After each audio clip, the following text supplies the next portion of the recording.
campaign of chaos: Trump, Biden, Harris, and the 2024 American election. At the same time, we do have recent evidence of parties doing well in midterm elections in particular, despite having a poor party image. So Republicans in both 2010 and 2014 did not have particularly good favorability as a party, but they still performed pretty well in those elections. And so it's important. Obviously, a party would rather have better favorability than worse. I wouldn't necessarily take it as predictive as to what might happen in the near term. Yeah, and we're still over a year out from that. There's still plenty of time for things to shift for both parties. Yeah, that's right. I mean, one thing I would probably watch is if, in fact, we're headed for a Democratic-leaning midterm. These midterms often break against the White House party. They don't have to, but they often do.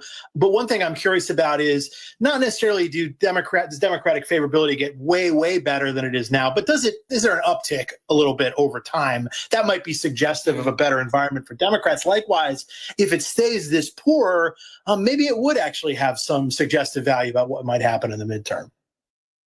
Okay, so we'll talk to you in a year. But in the meantime, we have our own Fox News polls indicating President Trump's underwater on some of his approvals, with the lowest approvals for the economy and handling on inflation.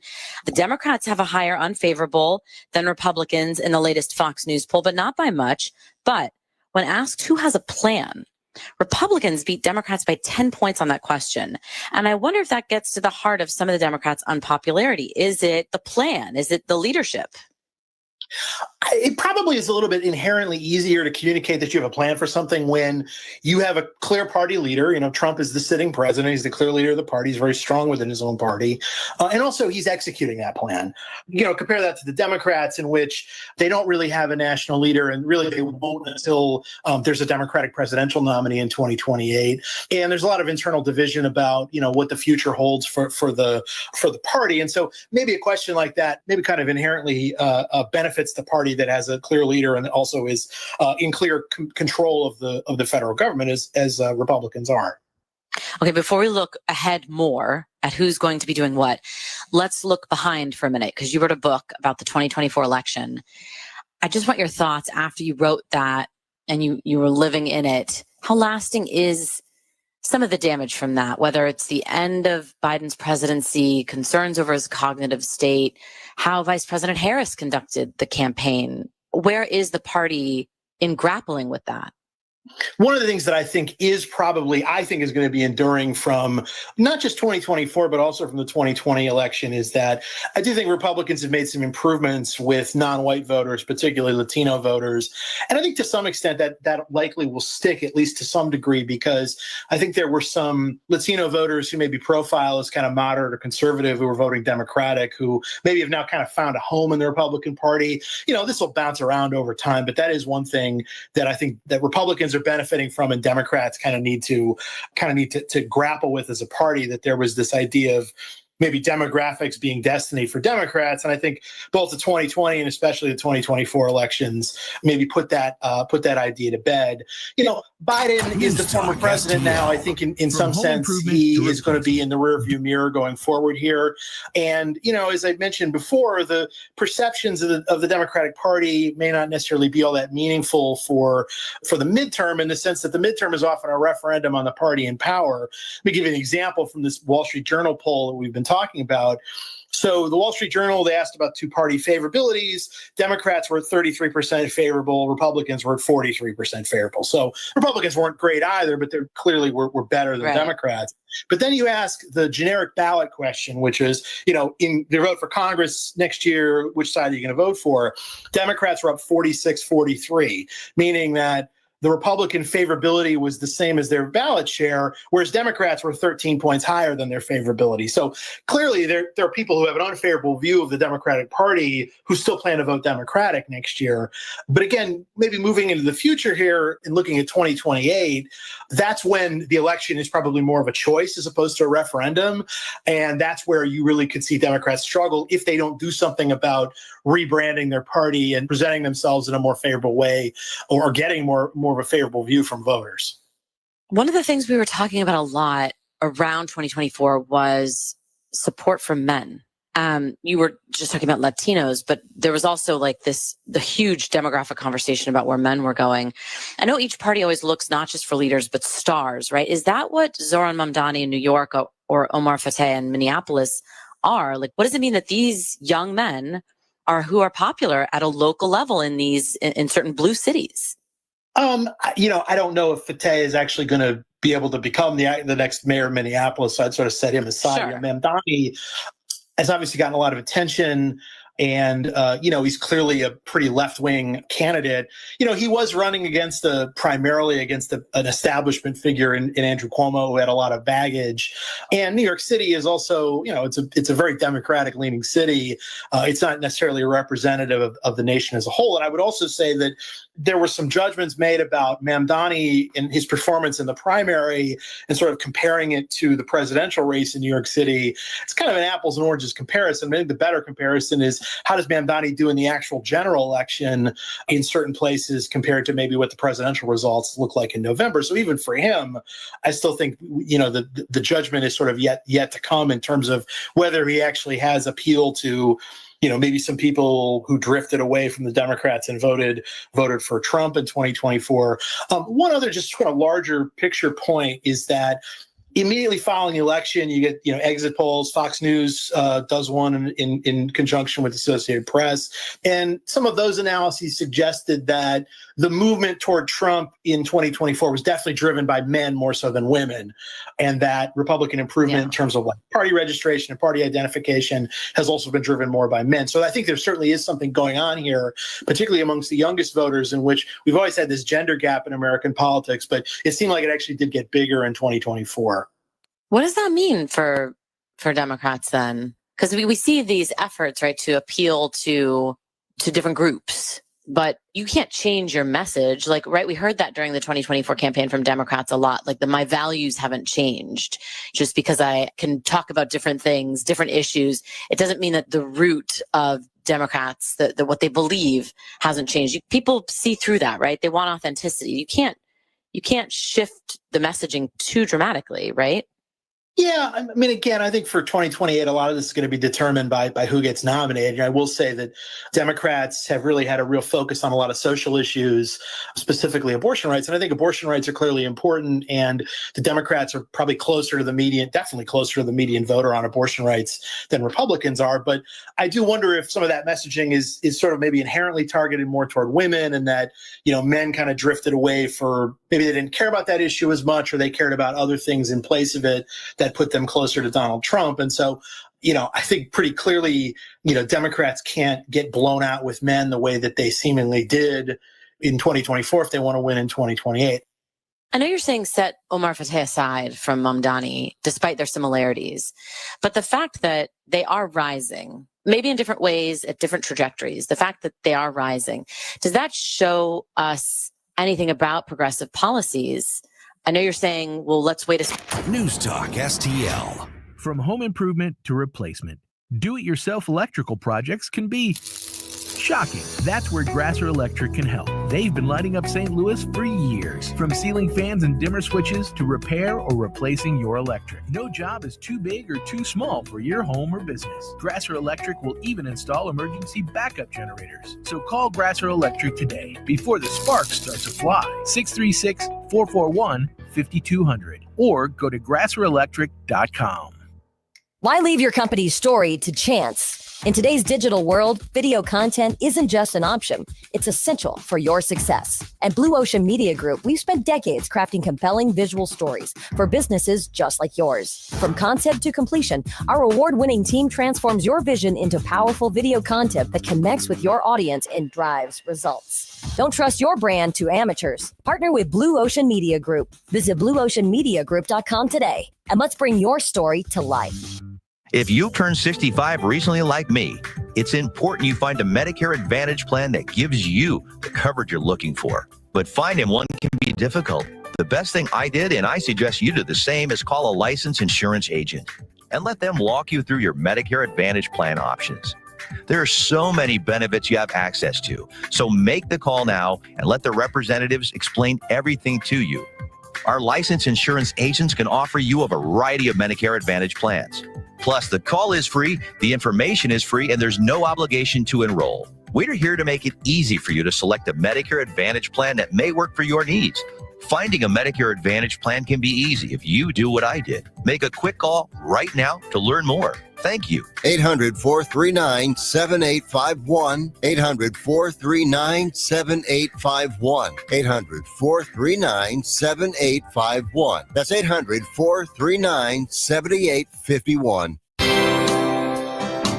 Bill O'Reilly here, and I'm warming up. Stand by for the O'Reilly Update Morning Edition.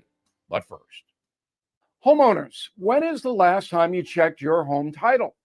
Scammers are targeting your equity with just a single forged document they file at the county. So don't wait until it's too late. Find out if you are already a victim today. Please go to HomeTitleLock.com and use promo code BILL to get a free title history report, plus a free trial of their $1 million triple lock protection. On this Wednesday, a new survey from Optimum says the average American spends 10 hours a day on devices. That's troubling, but there's no combating it. The lure of instant access is overwhelming. The high-tech diversion is changing everything because people can now create their own worlds and rarely venture out of them. The device is always available. It never rejects you. It soothes, reassures, reinforces whatever your pursuits are, even if the pursuits are evil. It is becoming apparent that many of us are watching, not doing. There's no challenge, no quest. It is all contrived. Fewer human beings are reading books because that takes time away from the device. We meet people in cyberspace, not face-to-face in a physical place. We can shut out anything negative. We become passive, lazy. The devices are so addictive.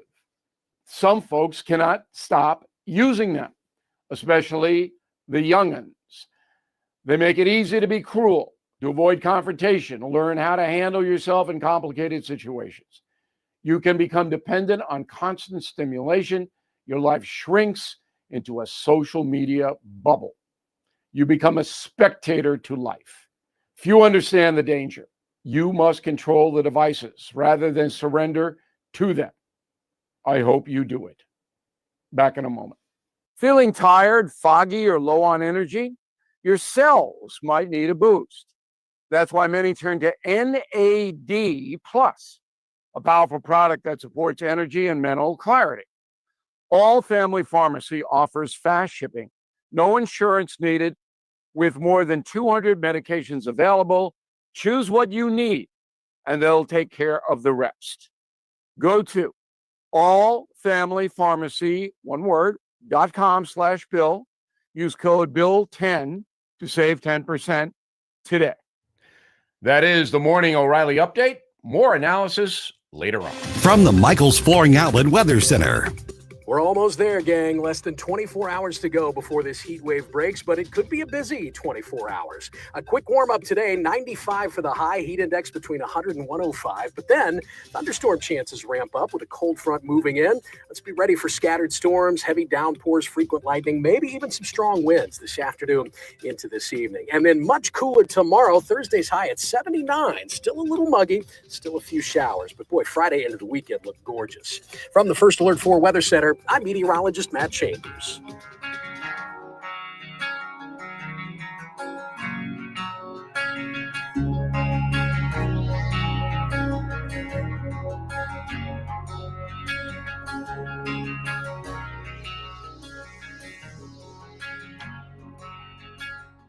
Let's get the day started right. This is Mike Ferguson in the morning on News Talk STL. He gave the ultimate sacrifice in Afghanistan, and he's one of our heroes here in the St. Louis area. Here's the thing. In Sturgis, coming up at that massive rally, we're talking about 1 million people or so. They're all going to know who Jared Schmitz was and why he's being honored. And here's the best part. The Freedom 13 is going to be able to use that in order to support other veterans. We're going to tell you how right around 7:05 with his dad, Mark Schmitz from thefreedom13.org. I'm really looking forward to this.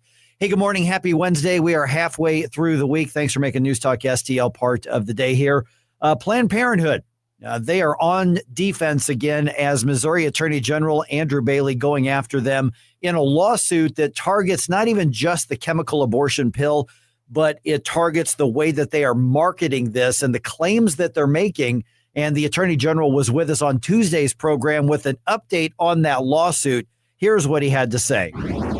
You are targeting Planned Parenthood, and it has to do with the chemical abortions. And frankly, to some degree, I guess their marketing of it. Give us the basics of the lawsuit that's brought against Planned Parenthood nationally on this. Yeah, absolutely, guys. First of all, thank you so much for having me on and covering this important story. This is about protecting the health and safety of women and children. The left wants you to believe that mifepristone, a powerful chemical designed to take human life, is birth control, and it's not. It's an abortifacient. In other words, it's a pill that's a powerful chemical to take to kill a child in the womb. And so it's important that it be understood by patients who may be considering taking that. And it's also important that anyone selling this drug or prescribing this powerful chemical explain to the patients the health risks associated with taking that pill. And that's not what Planned Parenthood is doing. They're doing the opposite. They're lying to Missouri patients to conceal the dangerous nature of this drug. We're going to hold them accountable using the Missouri Merchandising Practices Act. It prevents fraudulent or deceptive business practice, predatory business practices. And that's what we're seeing from Planned Parenthood. So we're going to put a stop to it and hold them accountable. Good morning, Attorney General Gabe Phifer here. So, of course, the opponents to what's going on with this lawsuit will say, well, hey, it's an FDA-approved drug. How can you make these claims when the FDA already said it's safe? Well, a few points to make there. Number one, Missouri joined the lawsuit to try to reject that FDA approval because the FDA used an end run around the Administrative Procedures Act to reach the approval that it did under the Biden administration. In other words, the Biden administration, as usual, broke the rules to push a radical left-wing agenda at the risk of health and safety of women and children. And so we're contesting that FDA approval. But I would also point out that even with the FDA approval, there are certain safety notifications that have to be on the packaging. Like, for instance, the fact that somewhere between 5 and 10% of women who take this powerful chemical that's designed to end a human life end up in the emergency room with hemorrhaging, with further complications, with anxiety, with depression. And if you have an undiagnosed ectopic pregnancy, we don't even begin to understand how dangerous this pill becomes. And so when you've got Planned Parenthood saying, hey, this pill is as safe as Tylenol, that's an outright lie, and they know better. And every study that's come out since that FDA approval has only demonstrated an increased risk to the health and safety of women who take the pill. Okay, what's the status right now of the lawsuit? I mean, I know these things take a long time, and there's going to be a lot involved with this, but what's the status of it at the moment? Well, we've got subpoenas that have already been issued. We've got a lawsuit pending in Cole County, and this is the first time that the National Planned Parenthood organization has been sued under this legal theory. And so we're leading the nation in this fight, and we intend to enforce those subpoenas, get discovery, and put a stop to it. We've asked for more than $1 million in restitution to the state of Missouri, plus individual restitution to any women who were harmed. Additionally, we want to recover costs associated with emergency visits under our Mo Health Net Medicaid program that were increased because of the dangerous nature of this drug. And so that's where we begin. And we will see where the lawsuit goes. We're waiting for Planned Parenthood to file a response. They have not done so yet, but we'll certainly look forward to coming back on your show and talking through that when they do. We're visiting with Missouri Attorney General Andrew Bailey. And speaking of the Medicaid, I'm glad you mentioned that real quick, which, by the way, I did not realize that was part of this lawsuit, but that makes perfect sense on here. The federal judge now blocking a part of the rescissions bill, saying that basically Planned Parenthood can't get money from Medicaid to do Planned Parenthood things. I know this is not a Missouri case, but I know you also watch this very, very closely. What's your assessment of that order that judge issued at this point? I mean, it was passed by Congress, it was signed by the president, and yet a judge has jumped in to try to block something that was done otherwise. Yeah, a judge in Massachusetts. I wonder why Planned Parenthood chose an Obama-appointed judge in Massachusetts. Could it be because he's a judicial activist? Surprise, surprise that they're forum shopping like that. And that's exactly why earlier this year, the Supreme Court struck down the universal nationwide injunctions. And so I think this judge is running afoul of recent United States Supreme Court decisions that block a United States single district court judge in Massachusetts from blocking an entire federal statute's application across the United States of America, and thereby upending the will of the people as expressed through their elected representatives. And that's why that ending those nationwide injunctions is so important. But we're in the same fight in the state of Missouri. Our legislature banned any public funding to Planned Parenthood, and we are defending that in federal court. We're at the 8th Circuit Court of Appeals. I believe briefing is due within the next few days, and we'll hopefully have oral argument in that. And we anticipate winning that case here in Missouri because at the end of the day, this is about where your public dollars go. And the legislative bodies, either at the federal or state level, Congress or the General Assembly, by constitutional or over the purse. This is a rational decision for them to make.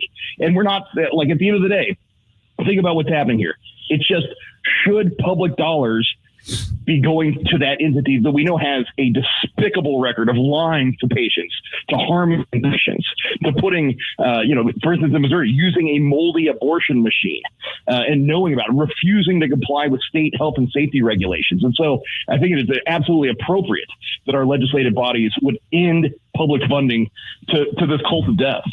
All right, we're visiting once again with Missouri Attorney General Andrew Bailey. I want to ask you about something. I saw you on Newsmax, I think it was even yesterday, talking about AI and big tech, and you put this in an interesting way, referring to what's being, I guess, the output of some of this as, your words, encyclopedia of lies that are being pushed. What's the current with the back and forth with big tech? We've already seen it with social media, with the suppression of different news stories and things like that. We've got a whole new world with AI.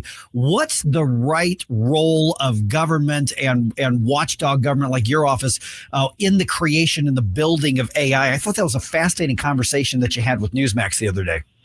Well, yeah, thank you very much. And look, again, Missouri is leading the way on this. We have ever since we filed the suit, Missouri v. Biden, to end government censorship on big tech social media platforms. We exposed the vast censorship regime being administered all the way to the top of the White House chain of command under the Biden administration. We continued even after President Trump issued his executive order to dismantle the government censorship. We continued our fight against corporate censorship by promulgating a rule that first of its kind in the nation, first of its kind in the world, that requires algorithmic choice where you get to choose who curates your feed, to break up that unprecedented consolidation of power that big tech social media has in its monopoly on those censorship algorithms.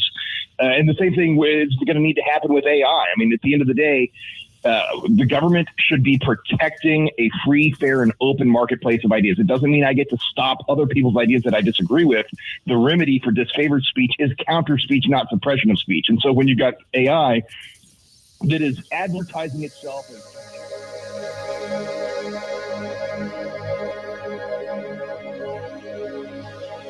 Columbo here for my friends at Bluff City Outdoors in Alton. The knowledgeable staff at Bluff City has served the St. Louis outdoor community for decades, and they can take care of all your bow hunting needs, all your trapping needs, all your fishing needs, and more. Plus, while you're there, you can schedule a trip with a local fishing guide and shoot in their archery range. Bluff City Outdoors is open 7 days a week, 1 mile east of Fast Eddie's at 2813 East Broadway in Alton. Follow them on Facebook and at bluffcityoutdoors.com. Is your backyard a battleground every evening? Swatting, itching, kids running back inside? Hey, Tim Jones here. I just found out about a new local company, Mosquito Nix, that can take care of all that and more. They offer permanent automatic mosquito and tick protection, not just fogging, real coverage you don't have to think about. They've helped over 40,000 families nationwide take back their yards with their automatic mosquito control system. Now they're offering a free fogging treatment to introduce themselves to St. Louis families. Call 636-698-1980 now or visit mosquitonix.com. Say goodbye to bug bites this summer. Service area restrictions do apply. Tell them Tim Jones sent you. Ask about their back-to-school special. St. Louis summers don't last forever, but mosquito bites shouldn't either. Call 636-698-1980. Visit mosquitonix.com. That's mosquitonix.com. This is a limited time offer.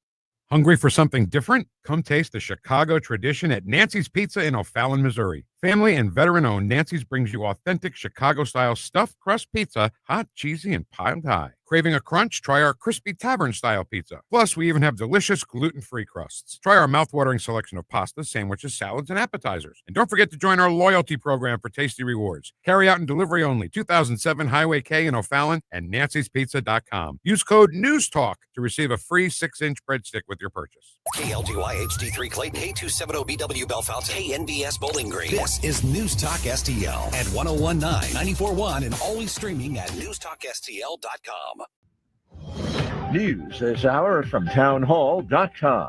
I'm Rich Thomason. An earthquake that struck Russia's Far East makes the top 10 list of the strongest quakes ever recorded. Correspondent Ben Thomas says the impact is being felt far and wide. Tsunami warning sirens in Honolulu Tuesday evening, where people sought higher ground after an 8.8 magnitude earthquake struck near Russia's Kamchatka Peninsula. Damage and evacuations were reported in Russian regions nearest the epicenter, and the local governor reported the first tsunami hit the main settlement on Russia's Kuril Islands. Tsunami fears sent people heading for higher ground along parts of the U.S. West Coast, as well as in Alaska and parts of Hawaii. And while there have been some tsunami waves, Hawaii's tsunami warning has been downgraded to an advisory.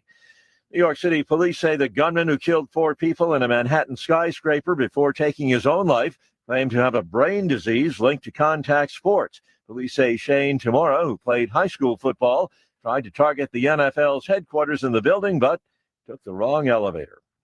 A Senate bill would give Americans a piece of the pie, a share of the Trump tariffs windfall. Senator Josh Hawley has introduced a bill that would provide $600 tariff rebates to nearly all Americans and their dependent children. Hawley said in a statement, "Like President Trump proposed, my legislation would allow hardworking Americans to benefit from the wealth that Trump's tariffs are returning to this country.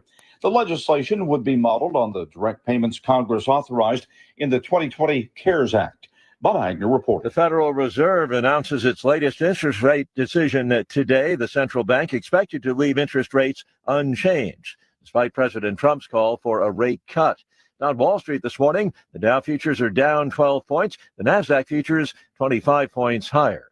More on these stories at townhall.com.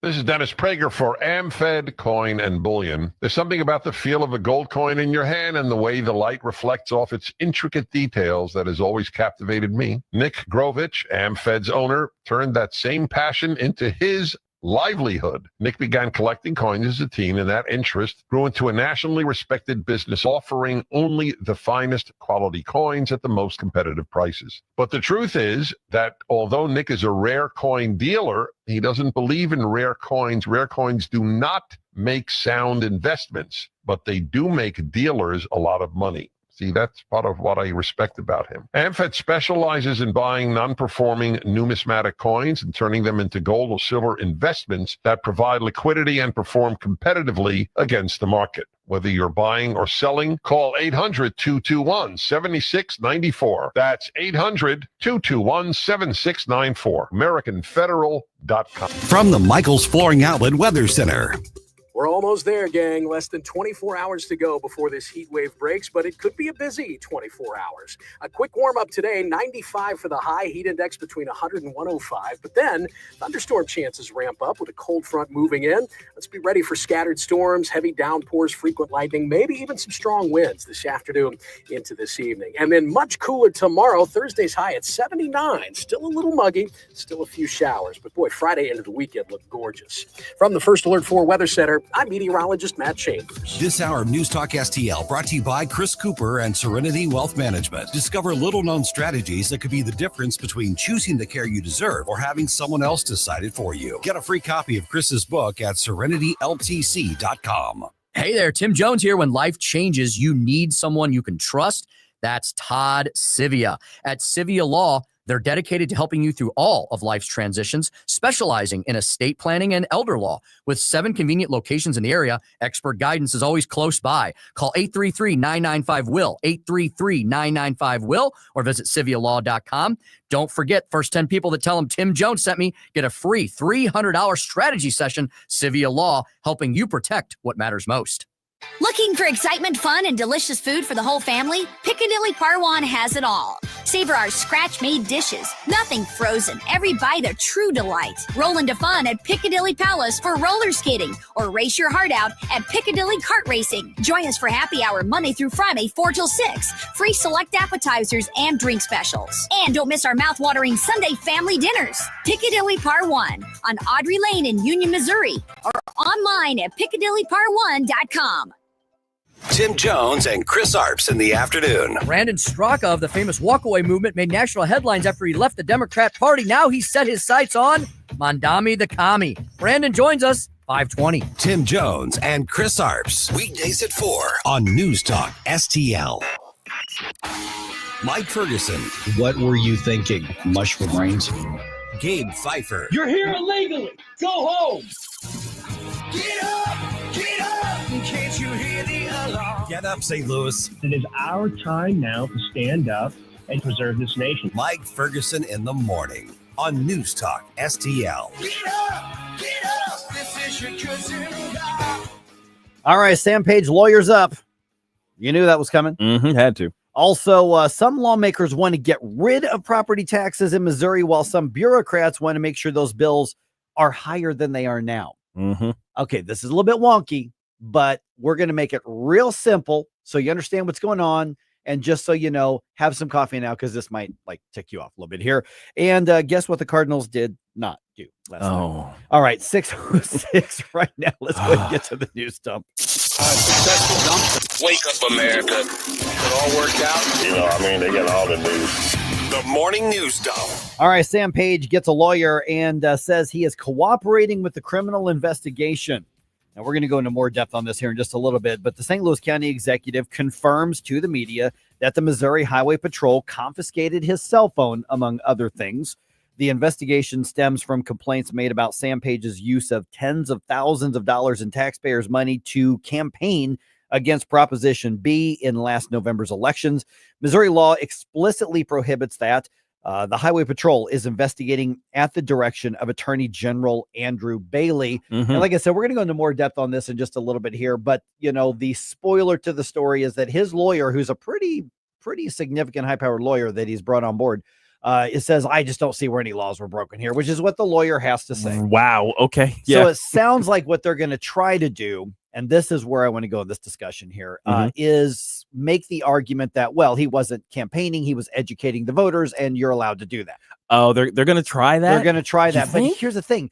Almost every other government entity gets away with doing that. Right. So my hope is that as we nail Sam Page's ass to the wall on this, that it sends a message and opens up the door to do the same thing to your local school district, to your local library board, to your local whatever district. And so let's do that conversation here in just a little bit. That would be the absolute best outcome. Yep. All right. Anybody looking for a job right now? Hopefully nobody in this room.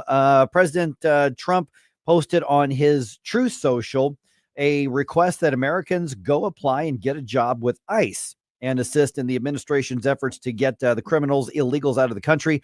So on Fox's Jesse Waters Primetime, border czar Tom Homan says Americans should be in line with the agency's mission. ICE is making America safe again. We are prioritizing the worst in this country. We're removing national security threats every day.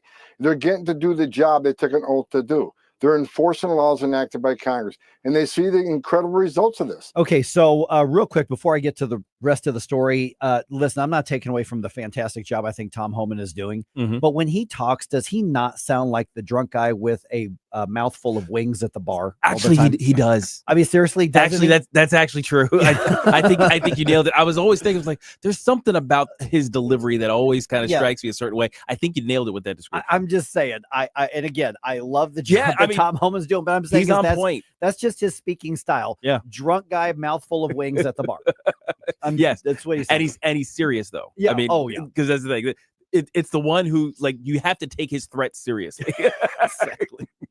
All right. Okay. So basically, the government has set aside $45 billion to hire 10,000 new ICE agents, and hirees, if you make it through the process, are being offered $50,000 sign-on bonuses. Nice, at this nice. point.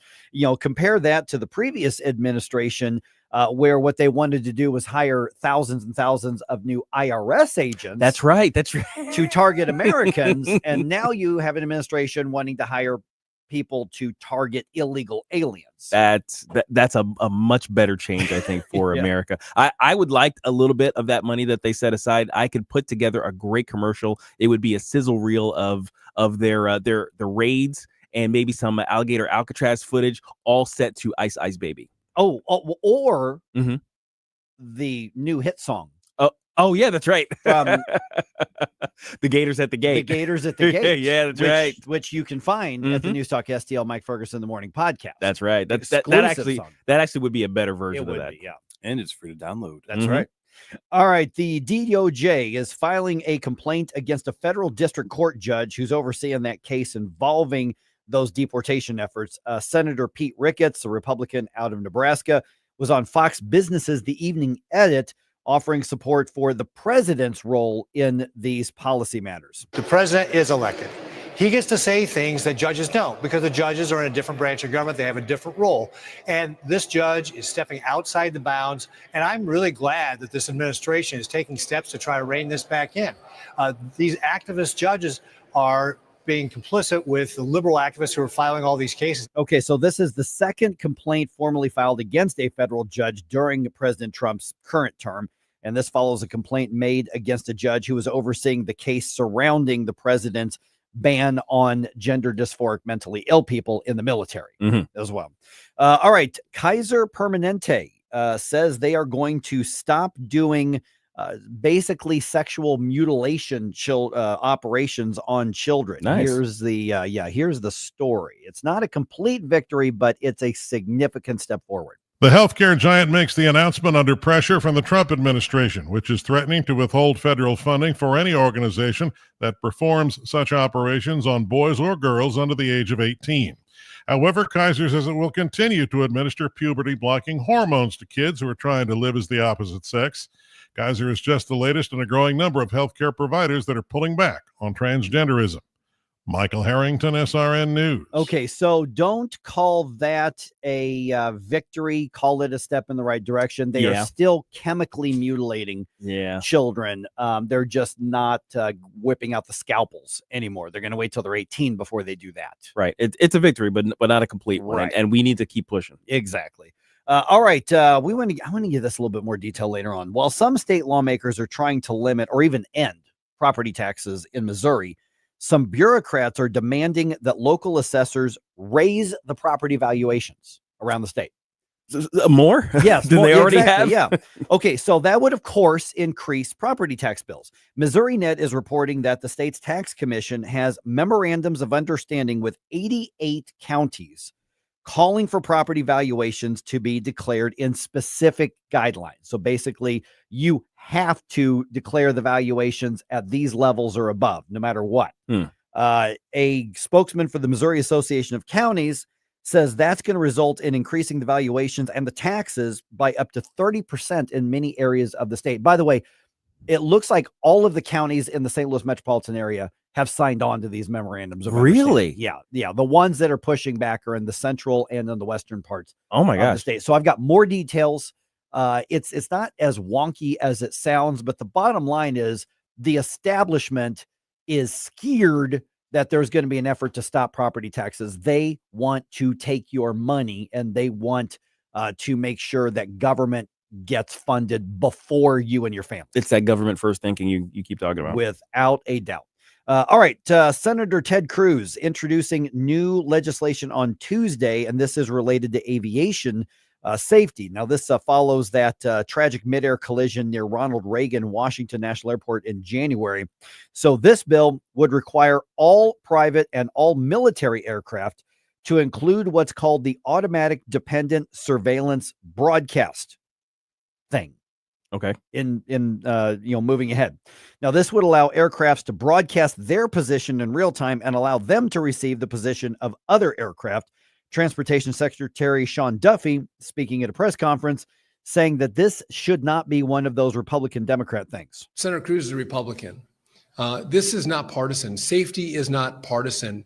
It is Democrats and Republicans, House, Senate, DOT, FAA, the president's administration. All of us want to make sure we're safe. That midair collision in January involved the U.S. Army helicopter and an American Airlines aircraft, and 67 people were killed. Oh, yeah.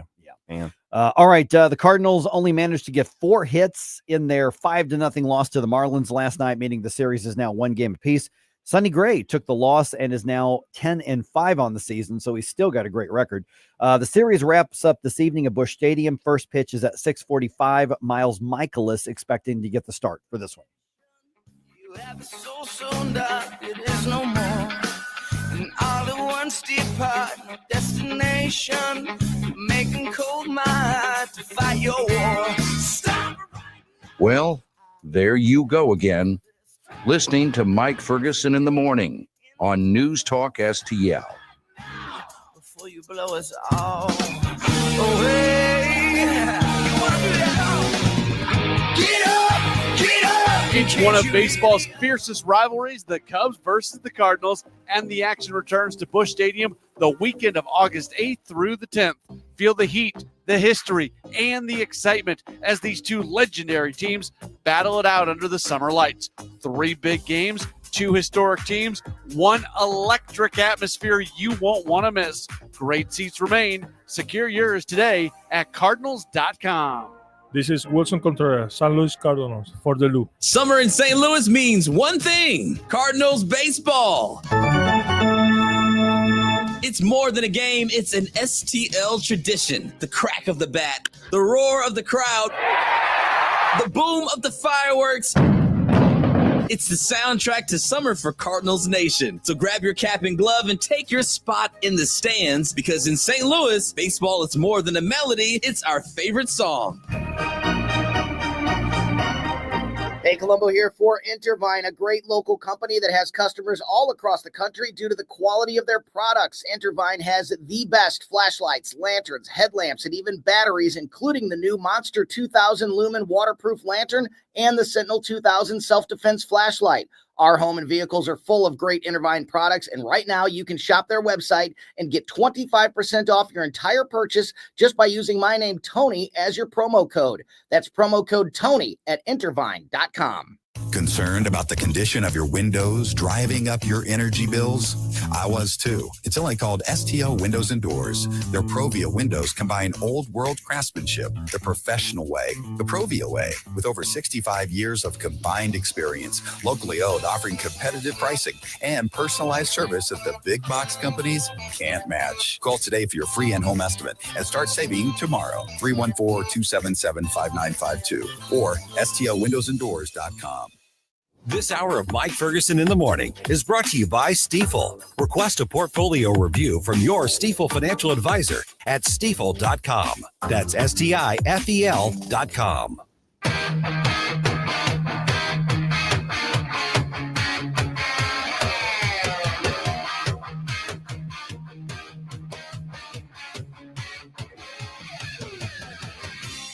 Hey, Chris Arps from the Tim Jones and Chris Arps Show. Make sure that you're listening to our show this afternoon from 4 to 6. Now back to the Mike Ferguson in the Morning Show. All right. Sam Page gets a lawyer, as he should. Oh, yeah. He should get a lawyer. But he says he didn't do nothing. Right. Come on, guys. Everybody does that. All right. 6:18 right now. So this is the follow-up to the story that broke yesterday. So it actually really happened on Monday, but the story kind of broke Monday night into yesterday. And that is that the Highway Patrol, at the direction of Attorney General Andrew Bailey, is criminally investigating Sam Page. So Sam Page acknowledges this. He says, I'm going to cooperate with the investigation. And he's went and got himself a lawyer. One of the interesting things is that the Democrats on the county council, well, most of them, there's one who's just an acolyte of Sam Page, but she's the only one. Other than her, the Democrats on the council made it very clear, we're not paying for your lawyer, and you should not be using a lawyer from inside the county executive's office. This is on you. All you, baby. Yeah. So they've made it clear that they are ready to string him out to dry. Good. And they should. Absolutely. Yeah. And these are Democrats. These are Democrats who, are loyal to the Democratic Party. They are part of the majority of the St. Louis County, which is a light blue district. Without any doubt. They're a light blue county.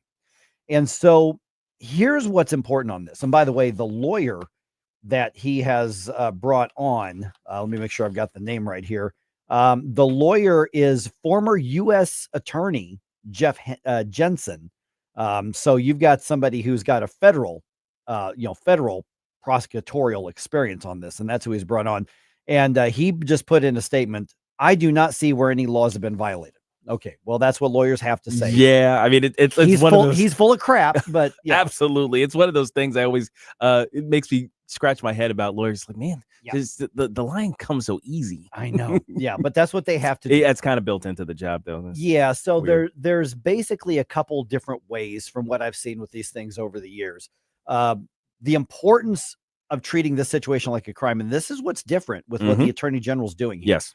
Is treating it like a crime as opposed to like a civil infraction, right? Where you file a lawsuit or you file a complaint and then you have a disciplinary hearing, and there's no. He's treating it like a crime, right? He's saying we have reason to believe that this law was broken with intention. Yes, and so that's what's important here. So a successful prosecution really could send that message that politicians, and government bodies here, I'm not even going to say just in one individual politician. We're talking school boards and stuff like that, school administrators, things like that, that they will have to start following the law and acting ethically if they successfully prosecute Sam Page. Yes, and especially if they're going to stick with this line that basically, these campaign ads weren't actually campaign ads. Right. They were just informative, informational information provided by the government, which is part of government function. Right. That's the argument. Well, that's the argument. And by the way, Republicans do that too. Yeah. I'm one of our friends, local office holder here. He and I had a debate / argument over this a while back. And it's like, well, you got to tell the voters what. Yeah, because he said, well, we have the right to educate the voters. I said, but that's not what you're doing. It wasn't on this issue. It was another one. I said, you're trying to get a yes vote. And his answer was, well, yeah, but we have to educate the voters to get the yes vote. I went, that's called campaigning. As literally what you pay people to do. That's right. That's why you should. And so, honestly, I don't think any political entity should be allowed, other than, basically, here is your sample ballot. I don't think any of them should be allowed to send out any literature on anything. I don't think City Hall should be allowed to send out a flyer saying, if this proposition is passed, the grass will be greener, right? The parks will be built and all this kind of stuff. I don't think they should, because they always frame this in the most positive way possible. And I've had arguments with city lawyers. Right. I've had, from the time I was in office, and they said, well, we're allowed to do any of this as long as we don't say vote yes or support. And I went, that's not what the law says. It's disingenuous. Right. Everybody knows how that stuff works. And here's where this came out to once. I was elected to a board of aldermen, and our Parks and Rec department in the city I was in, they wanted a tax increase for the parks, to build new stuff and renovate one of the parks, which desperately did need it, to be fair. But we would go into the community center where the gym was, and they had a big full color swag convention style display with a booth and the whole thing, and colors, and here's what this prop will do. And I walk in and they're like, hey, Alderman Ferguson. And I'm looking like, what is this? Right.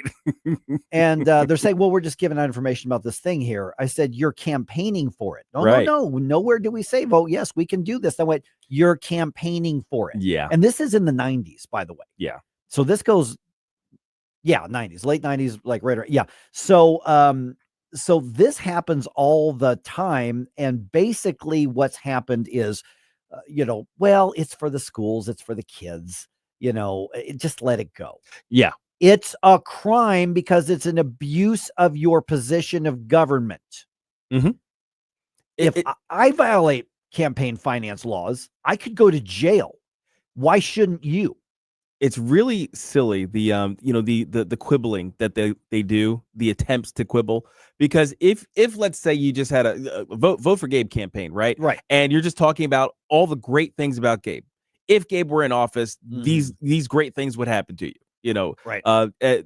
And then at the end of the commercial, you say Gabe for a better community, right? Nowhere in the ad do you say vote for Gabe, right? Would anybody look at that and say, oh, that's not a campaign commercial? Right. That's just an informative analysis of one of the candidates. So let's talk about why this matters with Sam Page. First of all, his corruption basically knows no bounds. So far, he's been sort of Teflonish. He's lost some political things. I mean, we literally have charter amendments that target him. Yes, because he violated the charter. He's technically lost, though. Yeah, he has lost. He lost those votes. Mm-hmm. We've had, courts and he tried to appoint a new prosecuting attorney. He tried to appoint court. Yeah. There were a couple of those. The court said no. Okay, the governor appoints that. That's an actual loss. But, but a lot of his losses have been technical in that he's ignored the results. Precisely. The courts, struck down his mask orders and all that sort of stuff, but he reissued them anyway. I mean, this guy is an arrogant. He abuses power. He doesn't read the room. He has treated people badly. He has ruined livelihoods. He's destroyed businesses. This is just a horrible human being. Is beyond a politician that I don't like because I disagree with him because he's wrong about everything because he's so left wing. This is a bad person. Yes. But that's not what this is about. What this is about is that if the attorney general is successful and Sam Page is prosecuted, the word goes out to every public official, every Parks and Rec district, every city hall, every school district, every library district. You better think twice before you decide to have a quote unquote education campaign that is a campaign for a tax increase or bond issue or more debt in everything except the words vote yes, or support, because it is insulting to our intelligence when you get a full color, 8x10 glossy thing in your mail the day before an election, all the great things that are going to happen or all the terrible things you're going to prevent from happening if this passes. But then you say, but it's not campaign because we didn't actually say vote yes. That's insulting to the intelligence. Stop it. And this is one of the ways that we can stop one of the most common and yet accepted illegal abuses of office. That's why this has the potential to be such a big deal in Missouri. Yeah, and the existence of the evidence that we have, those glossies that all of us got, I think that should be the nail in the coffin of the did it happen or did it not happen? Oh, it's easily provable. Right. So then the issue becomes, okay, can the AG make the case for what you're talking about, like basically the wide sweeping these are the guidelines, these are the bounds of usage of informational campaigns from governments. And even on top of that, the important thing is that we will go after the politicians because every school district does this. Pretty much every city hall does this. And we just go, well, it's for the kids. It's just a money. It's just, it's an extra $12 a year on you. Just don't worry about it. No, we worry about it. We're being taxed out of our livelihoods right now. A little bit later on today, we're going to talk about bureaucrats basically trying to threaten and, bully local officials into saying you will raise those property tax or those property valuations. This is the government first thinking. This one of the lines of defense. And one of the things that we've had recently in Missouri with Andrew Bailey, and before that, Eric Schmidt, when he was attorney general, is them using their offices to go after government, to go after local governments. Right. We don't get those politicians very often. And I am very thankful that at the very least, Andrew Bailey is pursuing it this way. Now, my hope is that it goes forward to a prosecution and charges are filed and all of this sort of thing. Maybe their investigation will say, I don't know if we can prove this in court, but I want to see it pursued, because right now, Sam Page's actions indicate that he ain't worried about it. Oh gosh, no. But why would he? He's been able to get away with most everything else.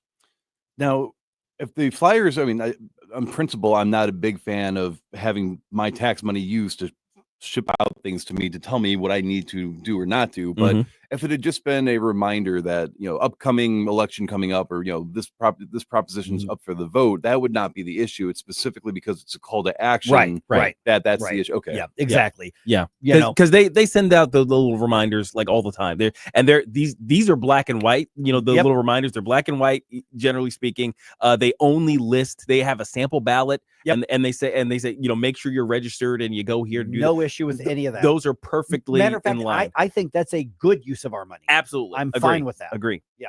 Yep. So it is that call to action. That's the difference. And like I said, the insult to the intelligence is, well, we never said the word support. Right. It's not an explicit call to action. Yeah, but it is. That's the argument. Yeah, but it is. And we all know it. So in addition to me just wanting to see Sam Page held accountable for something, I want to see this message sent throughout the state of Missouri. And don't forget, Steve Forbes is coming to town.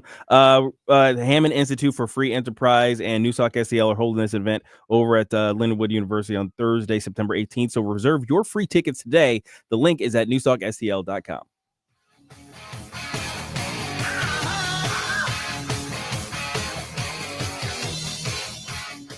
Mike Ferguson in the morning. Always be yourself unless you suck. On News Talk STL. From the Michaels Flooring Outlet Weather Center. We're almost there, gang. Less than 24 hours to go before this heat wave breaks, but it could be a busy 24 hours. A quick warm-up today, 95 for the high, heat index between 100 and 105. But then thunderstorm chances ramp up with a cold front moving in.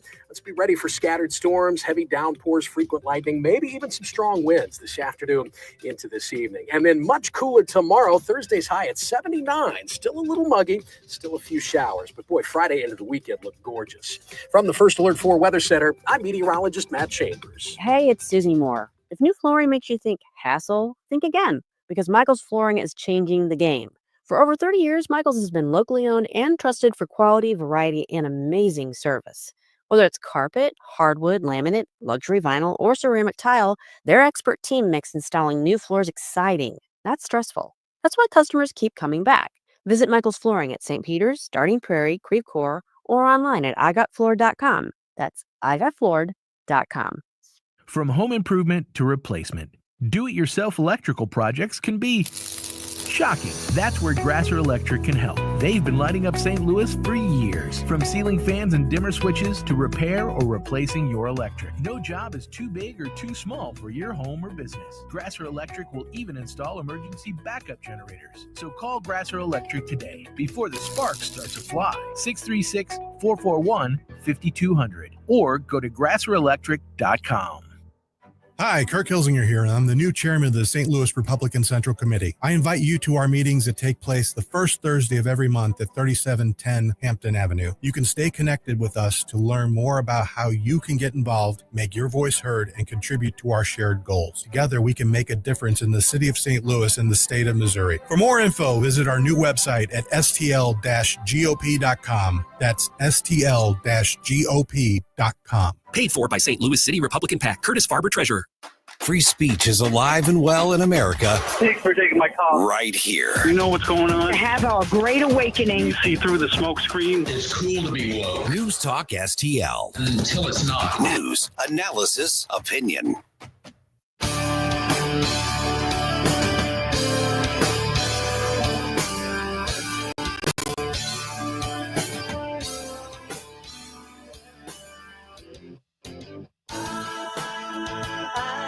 Bill O'Reilly here. Check out the O'Reilly Update this afternoon at 3:45. Right now, it's back to Mike Ferguson in the morning on News Talk STL. So basically, we're going to get offended and argue over anything at this point. Right? Yes. Is that basically how the world works? That's what I can tell. I'm insulted that you would even ask that, Mike. I know that's. Did I just not check my white privilege by pointing out that people get offended? How dare you say that I'm offended? Easily offended. That's offensive. I know. How dare you? There are people who don't have the privilege of being offended, Mike. Especially BIPOC people. Offenses for whites only. That's right. So why can't I go on social media and not see something stupid? Well, also offensive. Hello. I know. So people are upset, Yeah. and the eyebrow furrowing is because a fashion company made an ad. They made a commercial with a pretty gal. They did, and the pearls were clutched, and the wails and the weeping and gnashing of teeth continued. J Monty, I'm offended that you were insulted about being offended. Yes, absolutely. How dare you? So Sydney Sweeney, Mm-hmm. I guess she's a model and actor. She's an a actress. singer. What is she? Actress. Actor. Okay. So she's attractive. She's quite pretty. She's yeah. quite pretty. And she's in an ad for some blue jeans. Yeah. And she's in the ad, and she's wearing a Canadian tuxedo, jean jacket and jean pants. And so American Outfitters, I think, is that the company doing it? Sure. Why they gotta be blue though? Yeah, that's right. Why are they blue? Colorist. So she's basically, it's the commercials that we all grew up, attractive people, pretty people Wearing the modeling clothes. Right. Mm-hmm. to make you want to buy the clothes. Right. And the left has lost their ever loving mind over this. And the complaint, as I understand it, you picked a blonde white woman, and this has quickly gone to, this is Nazi propaganda. Yes. How dare you? Yes. Yeah. Very much the Nazi propaganda. That's basically somebody the first actually thing. said that. No, that was actually the first thing. They were like, this is a coded fascist propaganda. That was the first thing I saw about this whole ad. Okay, now here's the joke that the ad is based on. Sydney Sweeney has great jeans. Yeah, jeans, as in Jeans. Right. I mean, that's the joke. He's like, hey, see what I did there? Yeah. It's a dad joke over clothing on a pretty girl. And the left has decided that this is a reference to the Ubermensch descriptions, and eugenicist leanings of the Nazi Party, and then that's what we're talking about. So we want more of this. We want more of this. So somehow that's where they got, and now we're living in that world. So we know what I think of today's pop culture. Oh gosh, 80s yes. pop culture, I'm all about it. After that, no. It all Today's pop culture ends in 90. And it's interesting to me because you see, like, on the conservative sites, you see them talking about the left losing their mind, and they're totally right about this. And some people are saying, well, this is what happens when woke dies. Oh, Which to some degree, I think that's probably accurate. Okay, so sort of the last thrashings Right. of the. Because you remember, it wasn't that long ago that underwear companies were basically looking for obese drag queens. Yes, that's true. And essentially a bunch of fat people to model their underwear, and like, this is sexy. It's like, no, it's not. No, it's not. I mean, I'm in decent shape, and nobody would ever want to see me in one of those ads. Right. And I'm in okay shape. Right. Like, we recognize our status. Right. Which is why we keep our clothes on. There you go. And Speak for yourself. But we so it wasn't that long ago that, like, all ads had to use your platform to normalize the cellulite and normalize the whatever, and the market went, ew. Yeah. Now listen, this isn't an insult to everybody who's not in shape, okay, but it was the in your face, you will accept and glamorize this. And so when the fashion company says, maybe we should go back to what worked for decades and get attractive people, even if they're unrealistically attractive, and let's have them model the clothes, and then maybe people will buy the clothes, because that's really what these things are all about. Well, that's generally how it goes. I mean, look, everybody likes looking at pretty things. Sure. Whether we're talking about artwork or architecture or individuals, we like pretty individuals. if you went to a red carpet in Hollywood, those are the most attractive groups of people in America. That it's kind of what we decided how things this is going to go. So the idea of using attractive people for ads, especially those coming out of Hollywood, right? It seems weird that they would be so upset by that. I know. I saw one of the conservative posts. I forgot who put it up there. Mm-hmm. It was a side by side. One side it was this Sydney Sweeney, mm-hmm. and the other side was Dylan Mulvaney. Oh yeah, and it said, "Remember," yeah, and I'm paraphrasing here. Remember, the left wanted you to accept this as a beautiful woman and spokesperson, mm-hmm. but this is Nazi propaganda. Right. That's right. Riley Gaines says something similar. She's got on one side it's Sydney Sweeney, and on the other side it's the that Health and Human Services person from the what's Biden his name? Richard Levine. Yeah. That Richard dude. Levine. That dude. Yeah. And she says only one of these is considered a beautiful woman by liberals, and it's not Sydney, and it's not Sydney Sweeney. So yeah, it's wild that's where we are. But I will say this for what I noticed among the backlash, among those who were screaming Nazi propaganda. Right. And I saw this on like LinkedIn, right? These like just random randos coming out of the woodwork to call this Nazi propaganda. It's the liberal white women. Mm-hmm. It's the liberal white women. Yeah. Guys, I mean, look, I'm just doing pattern recognition here. No shade against the liberal white women out there, but man, yeah, there is just something about the confluence of intersectional feminism and Marxist propaganda and white guilt that creates this weird swirl of nonsense in the minds of liberal white women that they come out with all this stuff all the time. I don't understand it. Right, because the leftists, the liberal white men, they're not generally going to be interested in women anyway. Okay, I'm sorry. Well, to be fair, there are some who are interested. It's just their strategy is different than ours. Yeah. Right. Okay, so let's talk about then the mental gymnastics that has to go into looking for ways to be offended. Mm-hmm. Now, here's the thing is because I saw a clip of the ad. Yeah. And she's showing some cleavage and she's showing as much skin as you're going to show with a jean jacket on and all that kind of stuff, and I remember that there was a time when the conservatives would have said that's overly sexualizing a woman. Right. Mm-hmm. That's too sexual. Okay. Mm-hmm. Okay. Well, now it's just bland, basically. Yeah. It's compared to the standards of some of the ads that we've seen, this was very, very tame. The ads go to Walmart in the Lake of the Ozarks. You're going to see a lot more than that. Well, that's true. That's true. And so, but you've got people who live to be offended, and then what they do with that energy is look for ways to demand that others grovel to them and apologize. And it's a means of control. Yes. It's not just a psychosis that I'm going to scream into the camera, which we've seen that. It's a means of I will control what you're allowed to see, think, say, or believe. Yeah, I think it's a combination of, on the one hand, you have people that are, because they're so hyper vigilant, they view everything as some sort of dog whistle, right? So it can't be that they're making a double entendre about genes and genetics in a lighthearted way. It has to be this ulterior. They're just trying to brainwash the masses.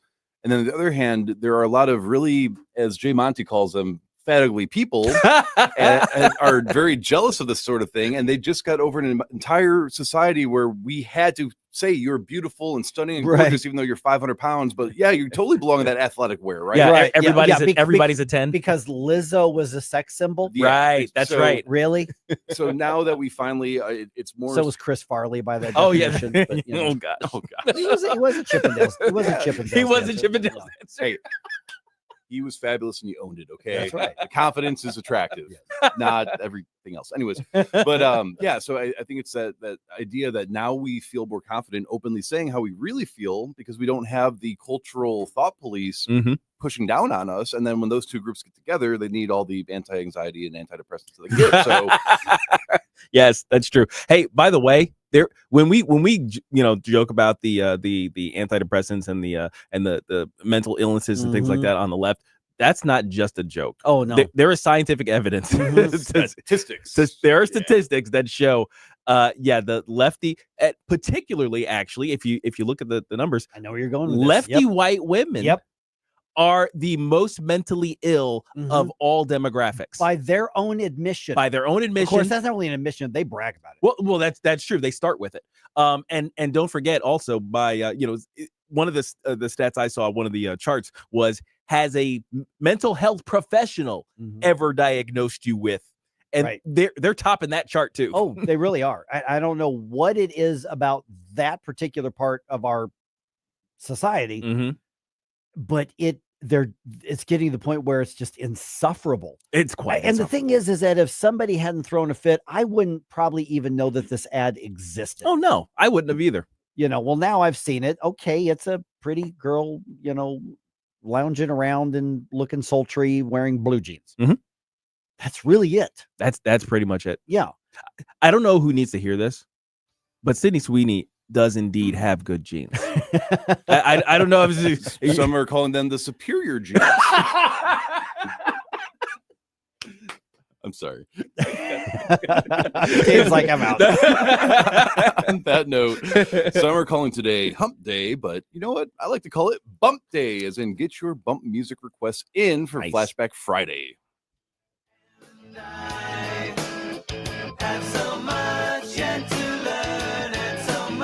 I think we should be able to have a civil conversation. The news and talk that matters to St. Louis. This conversation has completely made me crazy. This is complete insanity.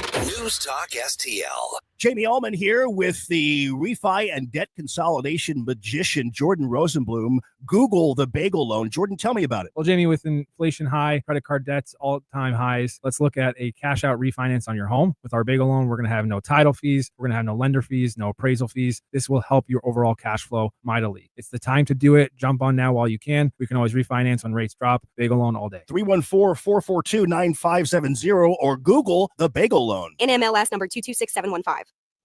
Tim Jones and Chris Arps in the afternoon. Speaking to former U.S. Senator Jim Talent, I think we can safely say that Greta Thunberg has officially jumped the shark. I have to tell you, how you react to this girl is a real tell. And Tim, can you imagine? I mean, I have two girls. Imagine if I'd come home and one of them starts lecturing me in this fashion.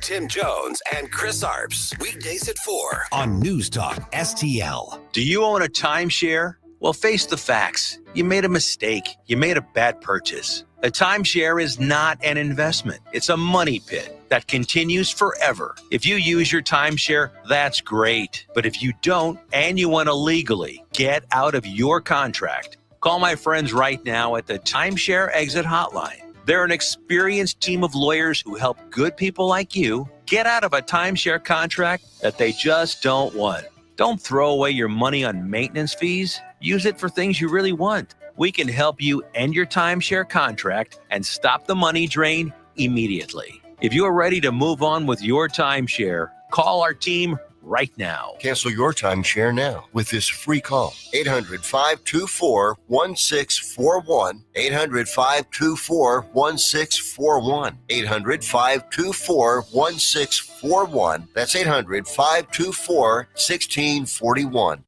This hour of Mike Ferguson in the Morning is brought to you by Stifel. Request a portfolio review from your Stifel financial advisor at stifel.com. That's STIFEL.com.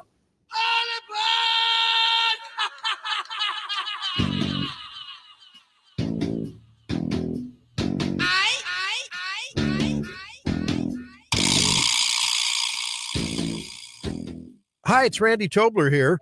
Pour a big cup of coffee and catch my show every Saturday morning from 6 to 9. Right now, it's back to Mike Ferguson in the Morning here on News Talk STL. Still weird. We've had about a week now in a world without Ozzy Osbourne. Yeah, man. And his funeral is that today or tomorrow? But it is going to be broadcast. If you go to today, if you go to Black Sabbath's website, they're actually going to broadcast the funeral. I don't know what time it is. I'm probably not going to watch it, but yeah, that would actually kind of be interesting. It's going to be interesting to see kind of what direction they take with that. Well, even the city of Birmingham is getting into it because they're preparing a public tribute, a funeral procession today to take place, giving residents and fans a chance to pay their respects. So, yeah, there you go. So just look up Black Sabbath's website and you can get all the information on that. All right, Sam Page, lawyers up. I want to get into this a little bit later in the 7 o'clock hour. Some lawmakers, as we know, want to get rid of property tax. We've talked to several of them on the show here, but some bureaucrats want to make sure that those bills are not going too low. As weird as that sounds. And, well, the Cardinals played a baseball game yesterday. I'll tell you about that. It is 6:49. Let's go ahead and dump some news on you here. Successful dump. Wake up, America. It all worked out. They got all the news. The morning news dump. Sam Page gets a lawyer, and he says that he is cooperating with the criminal investigation. The St. Louis County executive confirms to media that the Missouri Highway Patrol confiscated his cell phone, among other things.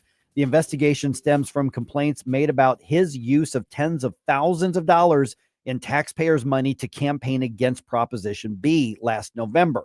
Missouri law explicitly prohibits that. The Missouri Highway Patrol is investigating at the direction of Attorney General Andrew Bailey. All right. And good. Yes. Believe it or not, as much as I can't stand Sam Page, this isn't just about Sam Page, but somebody needs to be held accountable for abusing their office and taxpayers' money like this. It happens all the time. It needs to stop. But Sam Page went over and beyond in his abuse of his office. And yes, it absolutely should be looked at in a criminal way.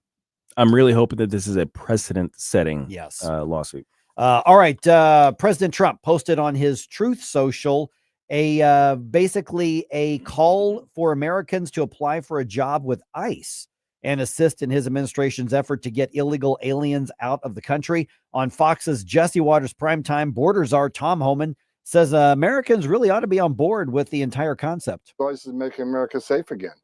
We are prioritizing the worst in this country. We're removing national security threats every day. They're getting to do the job they took an oath to do. They're enforcing laws enacted by Congress, and they see the incredible results of this. So the federal government has set aside $45 billion to hire about 10,000 new ICE agents. And if you make it through the process, hirees are being offered a $50,000 sign-on bonus. Oh, wow. Now, here's the thing. If you do your job and everybody does their job and we get rid of all of the illegal aliens, could you work yourself out of a job at some point? Which would be considered a success. Yeah. I mean, some jobs are just like that. You achieve your mission and then you take your paycheck and you move on to your pastures.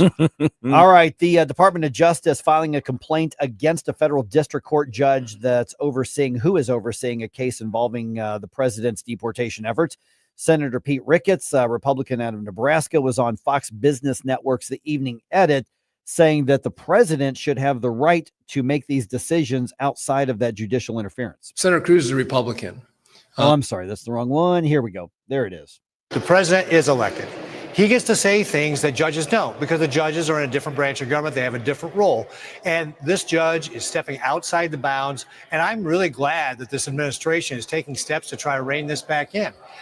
These activist judges are being complicit with the liberal activists who are filing all these cases. And the thing is, this is after the U.S. Supreme Court has ruled and said, for the most part, these judges can't do this. Right. Yeah. I don't know why there haven't been any consequence. I guess maybe there isn't really a consequence method within the judiciary because, look, I thought the Supreme Court was essentially the boss of all the other courts. Well, they are. Right. And so at some point basically these judges have nothing to lose. Because what's the worst that's going to happen? They're going to overrule me down the road. But in the meantime, I put a roadblock in the way. And this is absolute activism. Now, listen, we need a credible judiciary to hold the other branches accountable and in check. But what's happened is that you've got two of the three branches right now that essentially want unlimited power. The executive, the judicial. The legislative, Congress, frankly, should be working hard to reclaim more of their power to check the other two. They've been giving it away for years, though. Giving it away. And so now things are out of whack, and the judiciary is basically just saying rules don't apply to us. Yeah, we get to issue rules, but rules don't apply to us. Crazy. All right. Kaiser Permanente says they are going to stop doing so-called sex change operations, which would more accurately be called mutilation operations on children. Here's the story. The healthcare giant makes the announcement under pressure from the Trump administration, which is threatening to withhold federal funding for any organization that performs such operations on boys or girls under the age of 18. However, Kaiser says it will continue to administer puberty-blocking hormones to kids who are trying to live as the opposite sex. Kaiser is just the latest in a growing number of healthcare providers that are pulling back on transgenderism. Michael Harrington, SRN News. Okay, so there's going to be a lot of applause for that. But remember, Kaiser Permanente is not doing the full right thing. If they are still doing the chemical mutilation, they're still participating in the abuse of children. So great, you're not bringing out the scalpels and knives and saws or whatever you use. But the fact that you're still doing the injections is still the abuse of these children. Yeah. I am going to take the win though. I mean, I'm glad to see, because Kaiser Permanente is the largest managed care organization in the United States right now. They serve 8 really big states: California, Colorado, Georgia, Hawaii, Maryland, Oregon, Virginia, and Washington, as well as the District of Columbia. So they're covering a lot of individuals, a lot of people. And the fact that they are pulling back on this stuff, I think, is a really good sign. Yep. At least a step in the right direction. Yes. All right. While some state, and I want to go into this in more depth here in a little bit, while some state lawmakers are trying to limit and even end property taxes in Missouri, some bureaucrats are demanding that local assessors raise property valuations. Okay, so I'm going to have the more detail-y stuff here in a little bit, but that, of course, would increase property tax bills. MissouriNet is reporting that the state's tax commission has memorandums of understanding with 88 counties, including basically every county in the St. Louis region, calling for property valuations to be declared within specific guidelines, which, essentially is, basically 90 to 110% of value, of market value. A spokesman for the Missouri Association of Counties says that's going to result in increasing the valuations and the taxes by up to 30% in many areas. So this is going to be the establishment bureaucrats against us. And so I want to go into more depth about that a little bit later on in the program here. Okay, one of the UFL's top players probably is not going to be back in the Dome next season. Oh, no. Yeah, Battlehawks running back Jacob Sailors has signed with the Detroit Lions. Okay. In the NFL, yep. I guess that makes sense. Sailors is a 2-time all-UFL player. He rushed for a team record 499 yards last season. If Sailors returns to the UFL at any point, though, the Battlehawks will have the rights to sign him again. Okay. So if he doesn't make the cut in the NFL, then we'll get him back, assuming he still wants to play. I mean, as a Battlehawks fan, that's unfortunate. However, congratulations to him. Yeah, I mean, as much as I'm not an NFL fan, listen, you got a chance to go to the big money, you got a chance to go to the show, do it. Yeah, I mean, I get it. The UFL has positioned itself as a feeder league to the NFL, and that's part of their success, part of why they can attract the talent that they do. So, it's the price we pay to have a UFL, but more power to them for getting the big deal. Congrats to him. All right, the Cardinals only managed to get 4 hits. Yeah, they lost 5-0 to the Marlins last night. That means the 3-game series now stands at 1 game apiece. Sonny Gray took the loss, and he is now 10-5 on the season, so he's still having a really good year. I know a lot about baseball, guys, but I don't know everything about baseball, but I do know that if you don't score any runs, you cannot win. Yeah, I think I do that's know a that part. general understanding. Yeah. All right, that 3-game series wraps up this evening at Busch Stadium. First pitch is at 6:45. Miles Michaelis expected to start this one. By the way, the trade deadline coming up pretty fast here, and the rumors are flying like crazy as to which Cardinals are on the trading block and the team's open. Essentially, the pundits say that every single player is on the trading block at this point. Oh, wow. So we're going to lose some names that you probably like on the field as part of that trading deadline.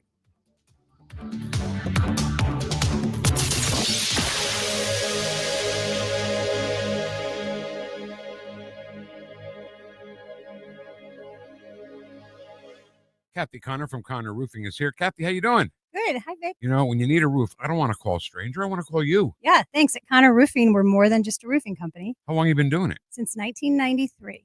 And year after year, storm after storm, you guys are always there. Because this is our home too, Vic. Our kids go to school with your kids. We cheer for the same teams. Go Blues! So support your neighbors. Call Connor Roofing at 314-375-7475 or CONNER roofing.com. Thanks, Vic. Hey, Jamie Allman here for O'Fallon Family Floors, O'FallonFamilyFloors.com. Brian and his team, they're just amazing people. They're so proud of their operation. Pride in every installation. You can see that in the Google reviews. Pride in the great quality, pride in the great pricing, pride in the great variety, and pride in the fact that you can go into the store right off of Highway K in O'Fallon, or the store will come to you. That's the promise of O'Fallon Family Floors, O'FallonFamilyFloors.com. NewsTalk STL is proud to have Doug Voss of Safe Money Radio as part of our lineup each week. Doug has been a staple on the St. Louis radio airwaves for many years as one of the leading financial experts in the area. You can now hear Doug and Safe Money Radio 2 times every weekend on NewsTalk STL. But in case you miss anything, you can check it all out at DougVossSafeMoneyRadio.com. You could also reach Doug at 844-6766. That's 844-676-7233. Doug Voss is a registered representative. Securities offered through DHL Securities, LLLP, member FINRA and SIPC. Why leave your company's story to chance? In today's digital world, video content isn't just an option. It's essential for your success. At Blue Ocean Media Group, we've spent decades crafting compelling visual stories for businesses just like yours. From concept to completion, our award-winning team transforms your vision into powerful video content that connects with your audience and drives results. Don't trust your brand to amateurs. Partner with Blue Ocean Media Group. Visit BlueOceanMediaGroup.com today, and let's bring your story to life. KLGY HD3 Clayton, K270BW Belfast, KNBS Bowling Green. This is News Talk STL at 1019, 94.1, and always streaming at NewsTalkSTL.com. Townhall.com. I'm Rich Thomason. Although Hawaii and Japan have downgraded their tsunami warnings to advisories, coastal residents still urged to remain alert and exercise caution in the wake of a powerful tsunami-generating earthquake. One of the strongest earthquakes ever recorded has struck Russia's far east, sending tsunami waves into Japan and Hawaii and across the Pacific. No substantial damage has been reported so far, but authorities warn people away from shorelines, saying the risk could last more than a day. Ports on the Kamchatka Peninsula in Russia, near the 8.8 magnitude quake's epicenter, flooded as residents fled inland, and white waves washed up to the shore in northern Japan. Cars jammed highways in Hawaii's capital, with standstill traffic even in areas away from the shoreline. People have been hurrying to evacuation centers in parts of Japan. Several people were injured in Russia, and at least one so far in Japan. I'm Charles de Ledesma. We are learning more about the gunman who shot and killed 4 people in a Manhattan skyscraper on Monday before taking his own life. A suicide note found in his possession at the scene spoke to a possible motive in the shooting and may explain why he targeted NFL headquarters. NYPD Commissioner Jessica Tisch. In that note, Mr. Tamura claimed to be suffering from CTE, possibly from playing high school football, and he blamed the NFL. He also writes, "Study my brain. I'm sorry." Mayor Eric Adams says it's believed the gunman wanted to reach the NFL's executive offices, but he took the wrong elevator.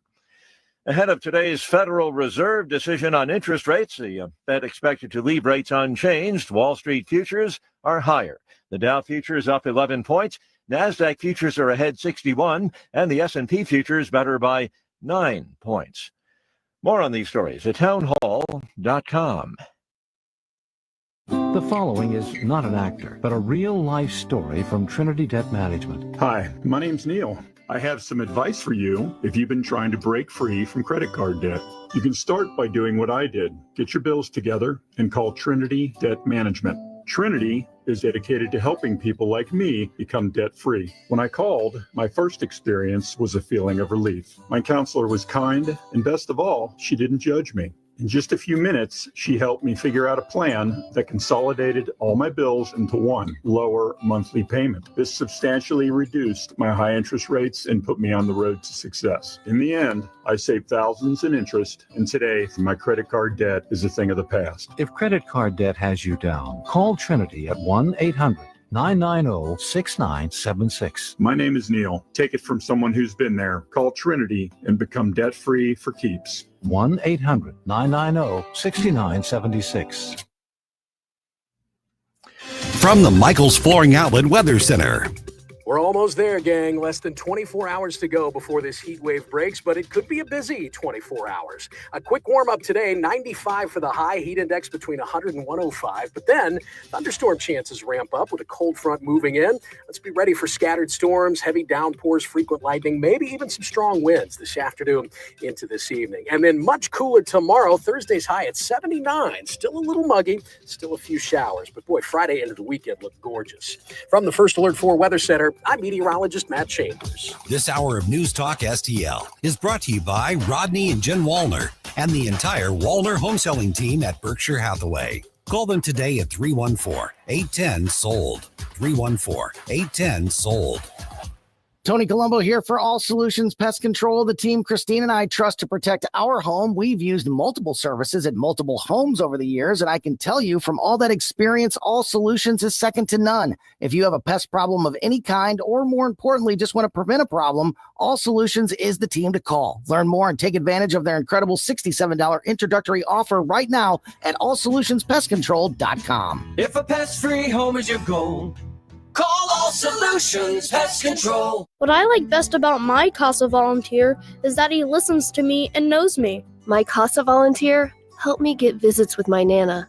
Other kids should definitely have a CASA volunteer so that their voices will also be heard. Thousands of children in foster care do not have court-appointed special advocates.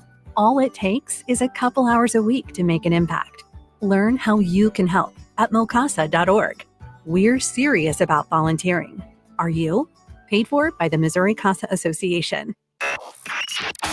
Mike Ferguson. I don't know how to put this, but I'm kind of a big deal. Gabe Phifer. Extra sugar honey iced tea, baby. Get up, can't you hear the alarm? Get up, St. Louis. So it's time to get out of bed. Pour yourself the greatest cup of Kofifi the world has ever seen. Rise up with one voice. Drain the swamp and take back our country. Today's the day we're going to do it, and it's time to do it right now, believe me. Mike Ferguson in the morning on News Talk STL. Get up, this is your cousin. All right, Lance Corporal Jared Schmitz' legacy, along with that of the other heroes of the Freedom 13, the Angels of Abbey Gate, that legacy continues to build, and it's being used to support veterans around the nation. And it's about to be put in front of a lot of people. Mm-hmm. This is a really good thing. It is 7:05 going on 7:06. Got Gabe here, got Jerome here. I'm Mike Ferguson. Now joined by Mark Schmitz, Lance Corporal Jared Schmitz's father, and also, of course, runs the freedom13.org. Mark, great to chat with you again, man. Thanks so much for being on the program here. This is a big deal. You guys have been invited to Sturgis. And I know that that's not even just about the bikes and the concerts and all that kind of stuff. Man, this is a lot of people who are going to find out about the Freedom 13 and what you all do. And I don't want to stereotype too much, but it just seems to me that this is going to be an audience that wants to know about what you do, and probably going to be a really supportive group of people you're going to be in front of. Oh, you got that right. Greg Doolin is my brand ambassador. He's the one actually going to be on ground up there, and he called me up. He said, "This is amazing." As he's driving through the middle of nowhere, he said all these bikers kept coming through in groups, and they would run escorts, flashing him the peace sign, and they would follow in front and behind the truck and trailer on its way up there. And he said it's just giving him goosebumps. And he's getting set up as we speak. We'll be there until August 10th, and right there in Vendor Row at the Full Throttle Saloon. And he said, as he's already parked in the parking lot getting ready, he's just got hundreds of people coming up to him already. So this is going to be amazing. Hey, Mark, Gabe here. What do you think this means for the Freedom 13 organization and raising its profile? Well, having a nonprofit like this is not much different than running a regular business, and it's about branding. And this will get us on the national stage again, which, we've been on national Fox News, and every time we see a huge uptick in outreach, support, donations, etc. And so there's a huge percentage of the biker community that is veterans. Mm-hmm. They're veterans. And so for them to be exposed to what we're trying to do is going to be both big for them as well as huge for us, to get our name and branding out there to so many from all over the country. And in fact, there's many that come from around the world for this event. So obviously our focus is here in the U.S., but we're happy to talk to any veteran out there.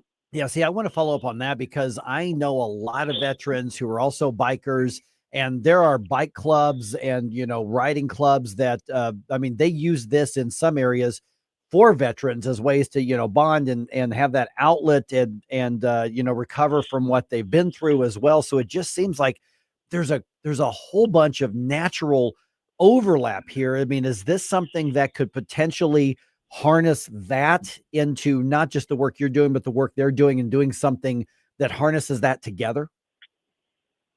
Absolutely. And if you look at our events page, the vast majority of the events that we have going on are somehow bike, car, or Jeep club related. It's just a very tight-knit family community that tend to bond together. And Jesse James Dupree from Jackal, he's personally taken us under his wing and gave us a incredible opportunity and discount to be on site there compared to what a normal vendor is having to pay. So, bringing in all these veterans and the ones that support us here locally, is an amazing opportunity. And we've got so many events coming up that are focused around the bikers and Jeepers and truckers and whatnot. They're always the ones that come through for us. Okay. And just as a complete side note, I saw him and Jackal within the last year out at Diamond Music Hall. They are still a blast to see in person. So I'm assuming their performing is just so much fun. The guy is nuts. And I mean that in the best way possible. Yeah, they're still kicking. And I believe they're playing on August 8th up there. So Greg's going to be able to hear some of that music. And I just regret not being able to be up there, but getting away from my job for 2 weeks is just too much. Yeah. So Greg's been a huge asset for us. And also, and by the way, Greg has sent me a lot of pictures as well. I need to get those over too, so we can put them up on social media, Greg. Mm-hmm. Also, speaking, talking about the Jeeps and the other rides and stuff, you've got the Angels of Abbey ride coming up, and that's going to be coming up about a month from right now. Is there still room for people to get involved in that? There is. We've rented out the Jefferson Barracks Amphitheater Park down there by Jefferson Barracks Cemetery, which, as many of you know, Jared's buried there. Pardon me. There are tickets still available. We got a permit from St. Louis County for 2,500 people to be there. It is filling up, but which is great because pre-registrations for events like this are very challenging because people are concerned about weather. And it's a month away, and there's no way to know what that weather's going to be. But people are still signing up, and we do have a contingency rain date of September 13th. But the actual event is August 30th. We were trying to keep it as close to the anniversary date of August 26th that we could. Yeah, and of course you can go to all that information's on the website, right? Right. Yeah, and we'll have live bands down there. We're going to have the big Freedom semi truck come through that is going to be set up down there. That's a full wrapped semi truck from Bennett family of companies down in Joplin. They're gracious enough to send that thing up. It's a beautiful site. It'll be parked. Great photo ops there. Our F-350 wrapped truck and trailer will be there. Another great photo opportunity there. And Trixie Delight, Horns Up, will be playing on stage, and we'll have food vendors and our drink truck, Barley and Vine, will be down there serving drinks and alcoholic and non-alcoholic. But it's going to be a blast. It's a celebration of the lives of those that made the ultimate sacrifice back in 21. Yeah, no, I want to get to the Freedom Fest part here in just a minute, that concert. But we talk about raising the profile and raising the money and getting the donors. I mean, that's what we're talking about this all about with what you're doing with the Freedom 13. What's the update? Last time you were in studio with us, you gave us an update on the retreat that's being built here in Missouri and in some of the initial reaches out into other states as well. What's the progression so far on those? So we're still working on the Missouri camp, Freedom Camp down in Bourbon, Missouri. We have established a volunteer day once a month. Our next one's coming up August 9th. So people can go to the website and sign up as a volunteer. This particular volunteer day, we're going to be doing some demo work on the existing deck. It's pretty rotted out. So we're going to take that out. And then probably the next volunteer day we'll be rebuilding a new one. But we've got land grading scheduled here in the next probably 2 to 3 weeks. That will obviously lay way to get the septic system in and start getting concrete slabs poured. We've got a lot going on. We did order a custom chicken coop. It'll house 100 chickens on site, and that should be delivered here in the next, I think, right around the time of the volunteer day, actually.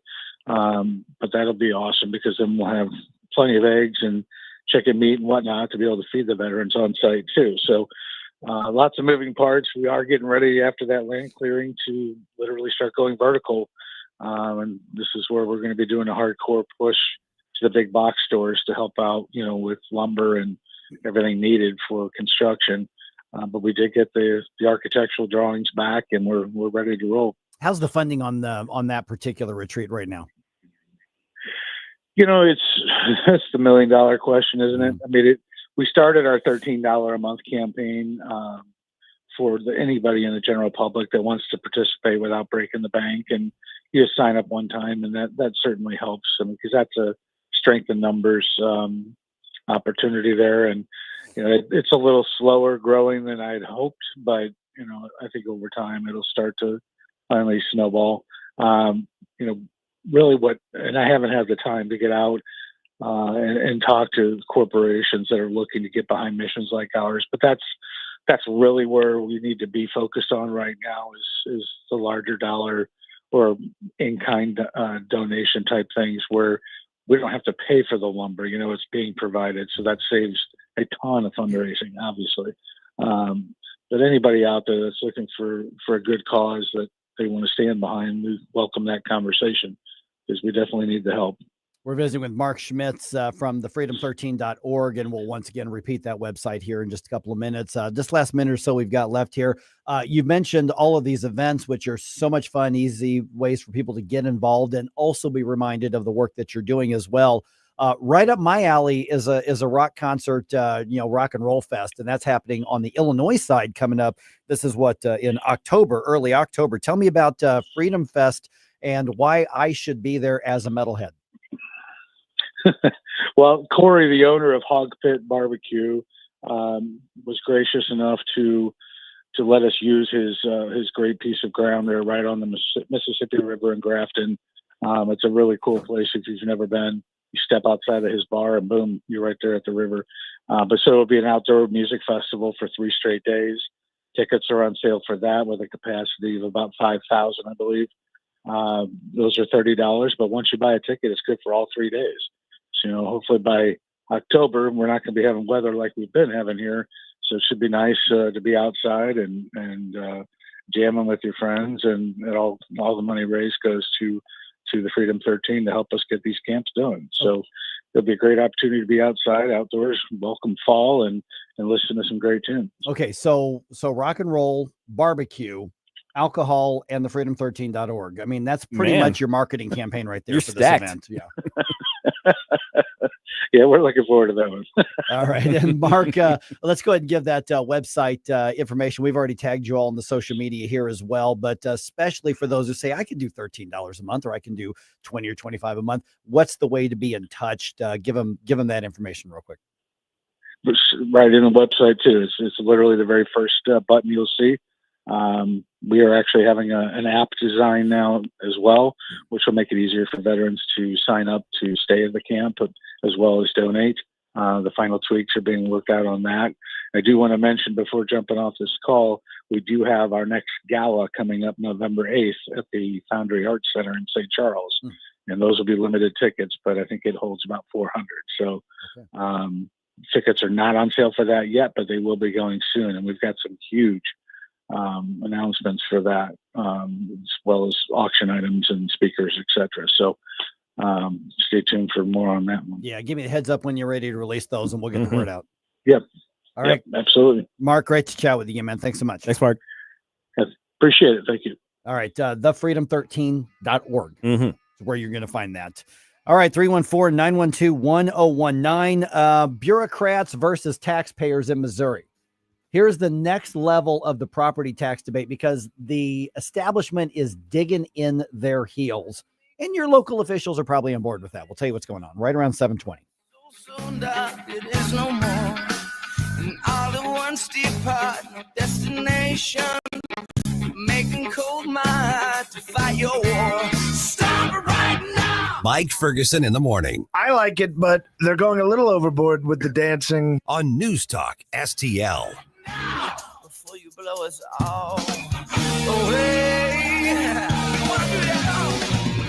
Get up, can't you hear the alarm? Colombo and Company. The Trump administration announced a plan to roll back regulations on coal and gas in what is being described as the single largest deregulation action in U.S. history. We'll fill you in Wednesday. Live and local weekdays at 2 on News Talk STL. Great patio season to enjoy any of the Cafe Napoli locations. How about the Napoli Brothers Pizza and Pasta in Chesterfield? Enjoying coal-fired pizza, nothing else like it. Napoli Brothers Pizza and Pasta in Chesterfield. A few doors down, Lit Cigar Lounge, where you can enjoy premium cigars and whiskeys. Check the Lit Cigar Lounge Facebook for details, plus gift cards for friends. I'll see you at Lit Cigar Lounge in Chesterfield. Attention all gun enthusiasts. Don't miss the big DeSoto Gun Show, August 10th and 11th at the Knights of Columbus Hall in DeSoto, Missouri. Over 450 tables of pistols, handguns, rifles, long guns, shotguns, ammo, and more. The fun starts Saturday, August 10th at 9 a.m. and continues all weekend. Admission just $10 and good for the entire weekend. 12 and under, get in free with discounts for veterans and first responders. The big DeSoto Gun Show at the DeSoto, Missouri Knights of Columbus Hall the weekend of August 10th. More info at bkeypromotions.us.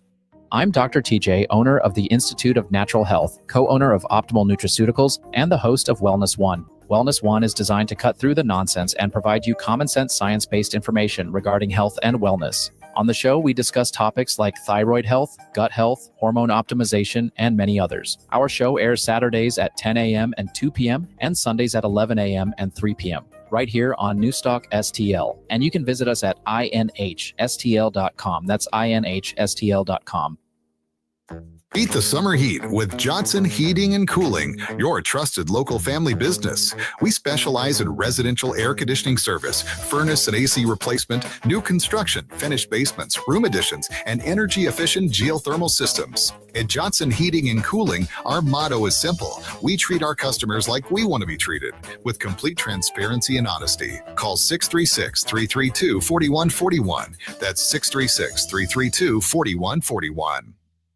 The tides are changing. St. Louis's new choice for conservative talk. The Democratic Party doesn't stand with what I stand for. News Talk STL.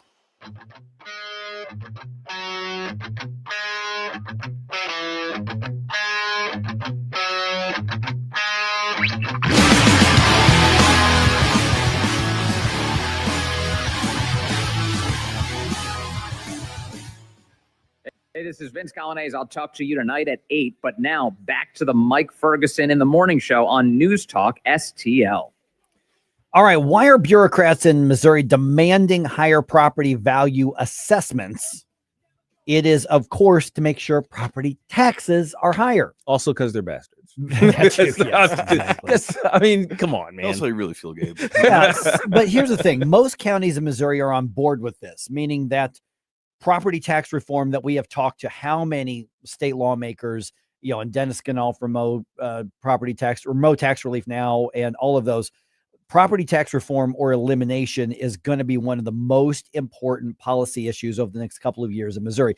Listen, the priorities come and go. That's just the nature of news. That's the nature of politics. That's the nature of government. Property tax reform has to be tackled now. It's one of those, little burrs under your saddle that we've all complained about for years, but this is getting to the point where people are getting hurt by it. Over in Jackson County, over on the western part of the state, there were multiple people who are going through the process to fight back, saying you are overvaluing, or even if it is the correct market value, you've increased it so much that you're now unduly hurting my personal finances. This is one of the ultimate areas of government thinking versus people thinking. Yes. Government first or people first. Mm-hmm. That's really where we are with that. So Missouri Net has an interesting article, and it's kind of like all wonky and stuff, but here's basically what's going on is that tax assessors, which oftentimes is an elected position at the county level, tax assessors in 88 Missouri counties, including basically all of them here in the St. Louis region, they are getting a directive from the Missouri State Tax Commission to raise property tax valuations. It is a memorandum of understanding. They're being told you need to sign on to this. You are going to use this model as the way to value the property in your area. Well, the purpose of that is you increase the valuation, you increase the property tax that you get to charge people. Right. So the commission recently issued those memorandums of understanding in all of those 88 counties, requiring them to make sure that property values are listed between 90% and 110% of market value. And they say that's according to state law. Ugh. So in some areas, and in this story here, like for instance, one of the counties that's pushing back against this, which is Audrain County, which is not around here, but one of the commissioners there named Leslie Meyer was quoted in this article saying, quote, homes that were built and sold 20 years ago for $99,000 are suddenly almost $200,000 in the market. And that's in a rural area. Audrain County is a pretty rural area. Yeah. And so that's what we're seeing. For instance, my house in Richmond Heights, over the past 3 years, the valuation, according to the bureaucrats in St. Louis County, it's worth over $200,000 more than it was just 2 or 3 years ago. Oh, geez. Are you kidding me? So they built an extra house on top of your house. Basically, and said, hey, look. and by the way, we renovated it 4 or 5 years ago to go from 4 bedrooms to 3. Right. We literally took out a bedroom out in order to have, Rachel's dream luxury kitchen. And so we have fewer bedrooms, and the valuation has gone up by over $200,000 according to the government. That's crazy. Well, why would they do that? So they can raise the property taxes in Richmond Heights. That's the purpose. That's all it is. Yeah, absolutely. And of course, this is in response to the legislation that allowed for the freezing of property taxes for certain seniors, right? So because they were predicting a tax receipt apocalypse, due to that, they're like, oh, we got to replace that money. We got to replace that money. How are we going to replace that money? So immediately it goes to, well, just basically distribute it among the rest of the taxpayers that we could, put the screws to.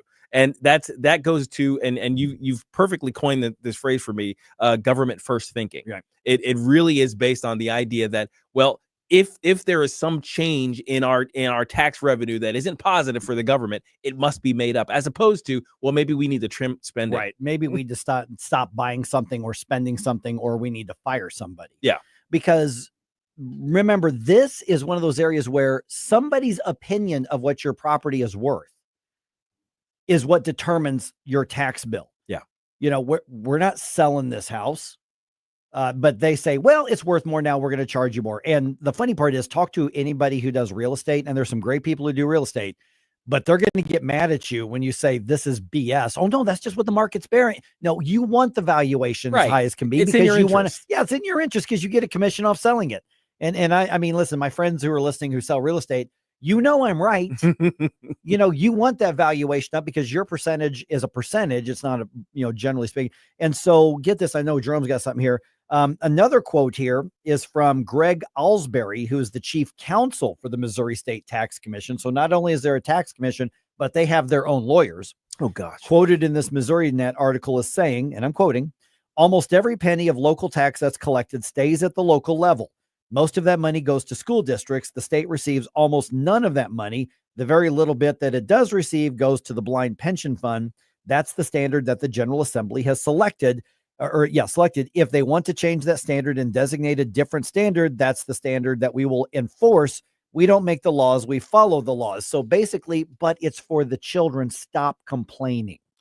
Yeah, my cousin, and this is, of course, anecdotal. My cousin is a self-made millionaire off of doing real estate, and his big thing that he gets upset about is that a lot of this, the reason why a lot of houses are increasing in value is because of the shortage of people actually making new houses. Yes. Oh, yeah. So Yeah. on top of it being artificial, again, a lot of the property taxes go towards schools. I'm starting to think that this is a PTA scam. Oh, The well, teachers good, union, yeah. they're Oh, they're yeah. the ones to blame. No, but it is very I don't see how that sits right with anybody, that you can have something, and even if you do renovations and maintain it, I mean, there's an artificial level of the increase on there, and then now so you're paying more for the exact same quality of thing you already had, and we're just supposed to sit here and take it. Right. I can just maintain my house, or Gabe, you can maintain your house, not do anything else to it.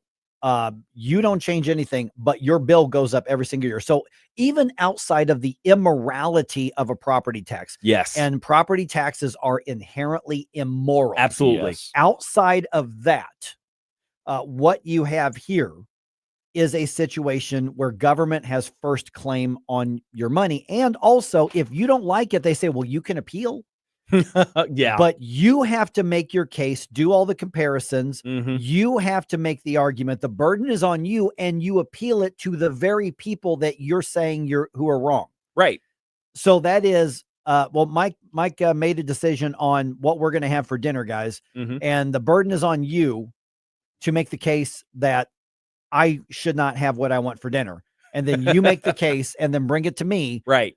And appeal it to me. So I'm trying to change your mind specifically. Right. When what's in my best interest is having whatever it is that I originally said. So what's in the government's best interest is increasing your property tax bill as much as possible, because you got the local schools bitching about it. You got the libraries, you've got City Hall, you've got all of these different entities saying we need more money.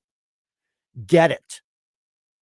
And now the result on this, the backlash on this has been, how about we get rid of property taxes altogether? Absolutely. This, I will say it again, that we're in unprecedented times, and the opportunity that we have to get rid of these kind of taxes. So we need to take that for sure. Absolutely. All right. I want to talk about Sam Page here in a minute. He's lawyering up, as well he should, but there's a much bigger picture to this. In the meantime, be sure to get your Flashback Friday bump music requests in. Remember, 1980 to 1989 only. We're all nostalgia all the time. 80s bump music for Flashback Friday. Now, I'm also wondering, did Dem strategist James Carville, is he reading Mad Magazine for his decisions on how to take the DNC? Larry Connor's commentary. And doesn't he look a little like Alfred E. Newman? Does. Oh my. Okay, now that you pointed it out, Yeah. I can't unsee that now. But Larry Connors, we'll add on to that coming up during the break.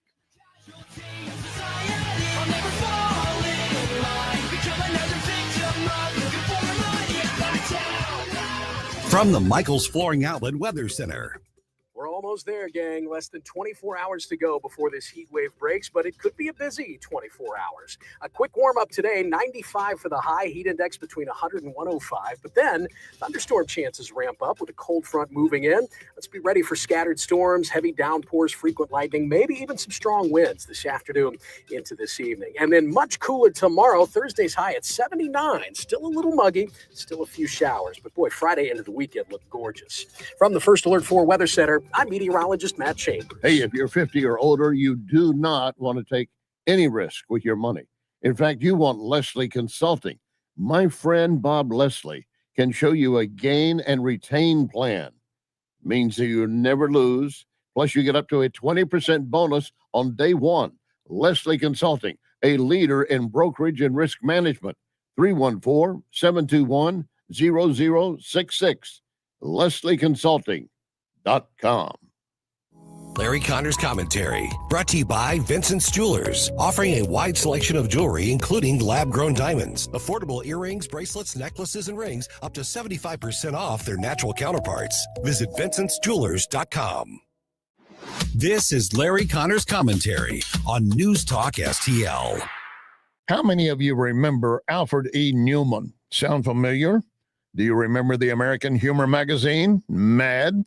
That's right, Newman, the freckled-faced boy, gap-toothed smile, red hair, the mascot for Mad magazine. He had a motto which could replace the current attitude of Democrat strategist James Carville. Carville, the guy who got Clinton from the Arkansas governor's mansion to the White House. He knows politics, and he sees how the Democrats have been self-destructing. In a recent interview, Carville said, "I've been very critical of the party. I've called them a bunch of bad names. And yes, there's a lot of hand-wringing for our party image. But there's a ton of Democrat political talent waiting in the wings for 2028. Adding, the Democrat Party has a bucket load of talent coming online. Boom, boom, right there. Right there is where James Carville links up with the Mad Magazine mascot, Alfred E. Newman. They all come together. Carville is basically echoing the mascot's motto. You remember that? What? Me worry? I love it. Get more Larry Connors on Larry Connors USA. Tonight at 6 on News Talk STL. Hey, firearms enthusiast, looking for a family and veteran-owned shop with a wide selection of products and services? Head to DG Firearms, 115 Business Highway 61 North in Bowling Green. DG Firearms has been your one-stop shop for custom ARs, Cerakoting, laser engraving, gunsmithing, suppressors, ammo, and reloading supplies. DG Firearms, 115 Business Highway 61 North in Bowling Green, and online at dgfirearmsllc.com. Tim Jones and Chris Arps in the afternoon. Well, Steve Bucci, massive ordnance penetrator. They call them MOPS. So, Steve, what are these things? They're delivered in our system by the B-2 out of Missouri. They go into the ground and they don't detonate until they've reached a certain depth. It'll literally take that mountain apart. Tim Jones and Chris Arps, weekdays at 4 on News Talk STL. Looking for excitement, fun, and delicious food for the whole family? Piccadilly Parwan has it all. Savor our scratch-made dishes. Nothing frozen. Every bite a true delight. Roll into fun at Piccadilly Palace for roller skating or race your heart out at Piccadilly Kart Racing. Join us for happy hour Monday through Friday, 4 till 6. Free select appetizers and drink specials. And don't miss our mouth-watering Sunday family dinners. Piccadilly Parwan on Audrey Lane in Union, Missouri, or online at PiccadillyPar1.com. If you have a phone, you have a radio. Download the all-new News Talk STL app. Love the all-new News Talk STL app. On my way to work in the morning. Usually I'm in the car. I listen on the app in my car every morning going to work. Download the News Talk STL app and listen anytime, anywhere.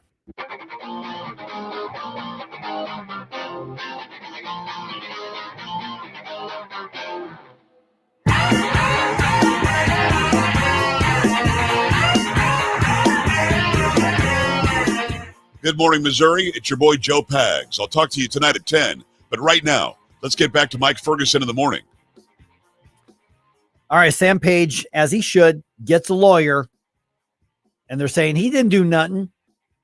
But this is about more than Sam Page. As much as I direct so much of my ire at him, this is about more than just Sam Page. Mm-hmm. Okay.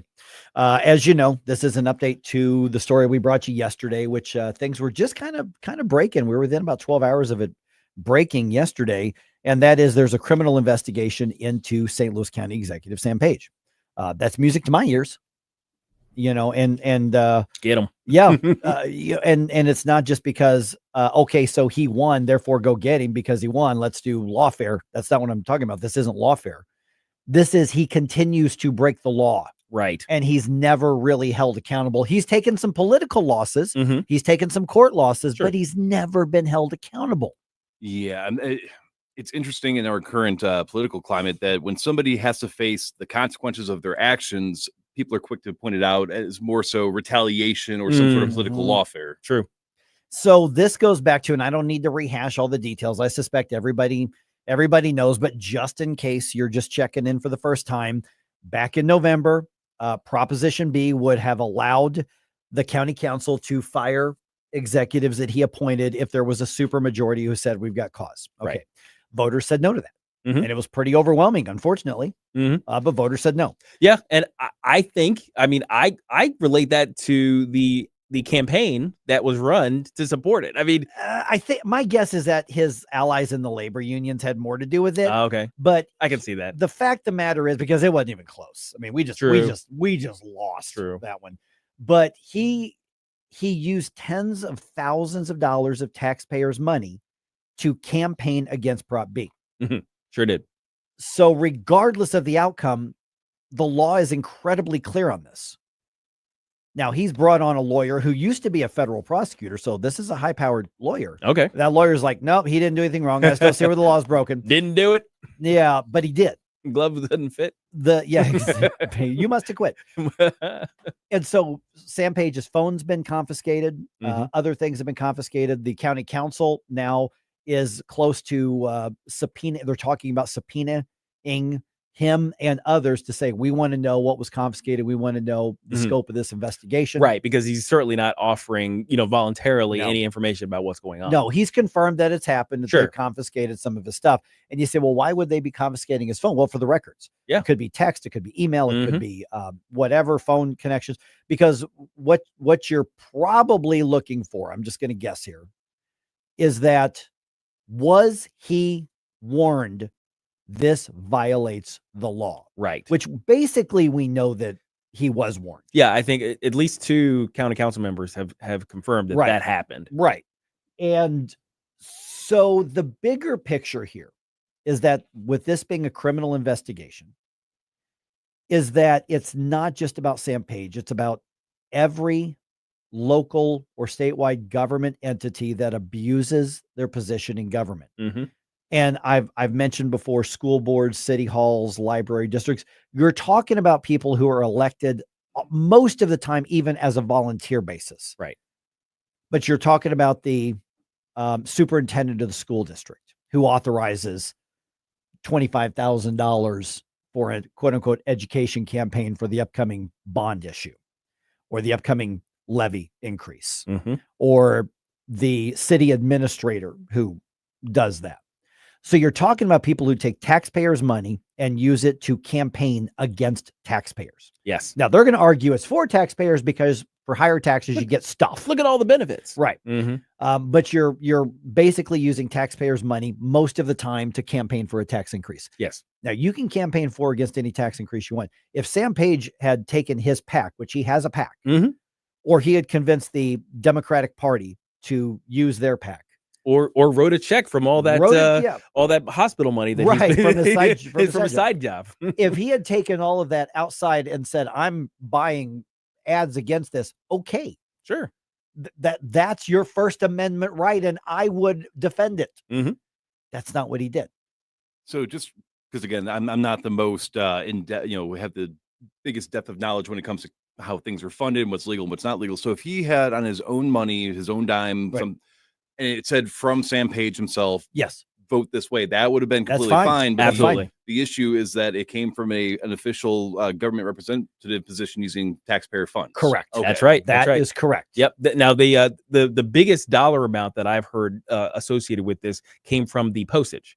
Right, is like $55,000. I've heard between 36 and 55. Okay, is what I've heard. So tens of thousands of dollars in postage, and that was processed on the machines that they have at their office. Right. Which is like I don't know if people know, but you can actually get a machine that prints off postage, so you can run hundreds, thousands of letters through this little machine. It marks it, and you as a business or an entity can pay for, like at the end of the month. That you get got a bill. 250 clients you need to send invoices to. You run it through the machine, and it stamps the thing, and then you just pay the post office all in one bulk. So these things are everywhere. Yeah. So the entity is the one responsible for the cost of that. So in this case, that entity is a government office. Yeah. And there was a government worker who ran those little postcards through that machine using their taxpayer funded work time to do that, to campaign rather than whatever the heck their other job is within the government supposed to be. So this is what I really appreciate about what the Attorney General is doing right now, is that he's treating this like a criminal matter as opposed to just an ethics issue. Yes. Because that's a civil issue. Yeah, generally speaking, they're looking for a little fine. They're looking to get a little bit of embarrassment. It's like, hey, you violated this thing. It's like, here's the was it $300 fine or whatever, slap on the wrist. That's what happened years ago. I filed one of these complaints against a school district that campaigned using their public funds and property. Right. And it was a very close vote, and the measure did pass. And I made the argument, no reasonable person is going to see this flyer or this packet that went out in the mail as neutral. this is clearly advocating for passage of this in violation of the law. And I cited the law that activist Tom Sullivan, by the way, filed the complaint that this has led to all this. So good on him. And I've never met him, but good on him. And so I filed that complaint. The Missouri Ethics Commission at the time, they upheld it and said, that's correct. This was a violation. And they fined the superintendent personally $300. Right. The district ended up getting like $2 million from the passage of that. From the passage of that. And this guy, of course, back in whatever year this was, 20 some years ago, was already making $170,000 a year. So small price to pay, and he probably expensed it. That $300 was essentially what you would give, like somebody at his level would give to a campaign to begin with, right? But in this case, he turned that $300 and he multiplied it through government into a however many several $1,000s worth of an ad campaign, that he leveraged that $300 fine into a massive campaign, and that's how they see it. And the thing was, there were people mad at me. Oh, for calling it out? Because this is for the schools. Oh, right. What are you doing, Mike? I said that's unethical. They broke the law. They shouldn't be campaigning for tax increases, but it's for the. But they didn't question that it was unethical or illegal. They just said, but it's for the children. Fill in the blank. Yeah. In this case, the children. Well, first of all, supporting public schools is not for the children. That's not for the children. But anyway, even if you naively believe that, that's still unethical. But this has gone a step further. And so my guess, because Tom Sullivan filed these complaints back in November, maybe it was late October. And some others did too, because we said, hey, we're filing complaints. Here's how to do it. We put the links out. My guess is multiple complaints win it. And so that was a long lag time until July. So a lot of people probably thought this just got dropped. End of election season, campaign season, it's over. That tells me that somebody was investigating this whole time, and they know what they were asking for. They know what they were looking for. They know what they confiscated. I'm actually encouraged by the methodical nature that we're seeing so far. And we're just getting a little tiny bit of this. Yep. So where does this go from here? It'll probably be weeks before we know. But if charges are filed, that's a big deal. Criminal charges are filed. That's a big deal. I don't know that they will be filed, but if that happens, that's a big deal. Now, hey, if you've got a cell phone, you've got a radio. So don't forget to get your NewsTalkSTL app uploaded on your phone. You can go to your Google Play Store, your Apple App Store, and get that on your phone. You can listen to us 24/7, 365, anywhere in the world. And also, you have a direct access to us on the air. If you hit the little button in the lower portion there, you get your wheel of fun. You hit that little telephone icon, and you direct line straight to us. You don't even have to remember the number. It's awesome.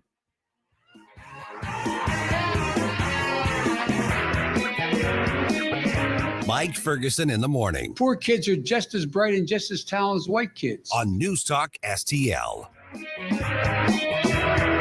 Tony Colombo here for my dentist, Dr. Matt Boscia at New Creation Dental Care, the one-stop shop for all your family's dental needs. And Dr. Boscia is always expanding his services, now including the incredible all-on-4 full arch implant procedure, full mouth restoration that can give you back your smile in as little as 1 day. No more suffering with damaged or missing teeth or poor-fitting dentures. You can see some amazing smile makeovers, learn more about the all-on-4 procedure, and see everything Dr. Boscia can do right now at newcreationdentalcare.com. Experience the true flavors of Mexico at Dos Primos, O'Fallon's premier Mexican restaurant. From sizzling fajitas to homemade caldo de pollo, every dish is crafted with the freshest ingredients and traditional recipes, all made fresh daily in our kitchen. Cool down with our famous margaritas or your favorite cerveza, while our friendly staff makes you feel like family. Dine in or carry out. Visit DosPrimosMexicanRestaurant.com or find us on North Main in O'Fallon.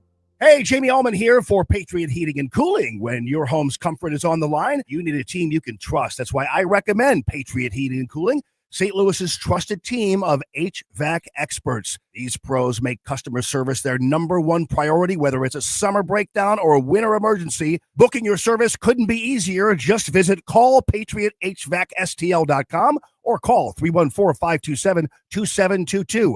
Patriot Heating and Cooling. Comfort every day, the Patriot way. JC's Wayback Machine. Fast Times at Ridgemont High came out this week in 1982. You'll hear Phoebe Cates talk about the infamous carrot scene. Our A-list interview is with crazy man Seth Rogen, and it's back to 1988 for my appearance on the Sally Jesse Raphael Show. Plus, I'll tell you about how I accidentally felt up Morgan Fairchild twice. It's all brought to you by the Weber Automotive Group. It's JC's Wayback Machine. Every Saturday night, 6 to 9 on News Talk STL.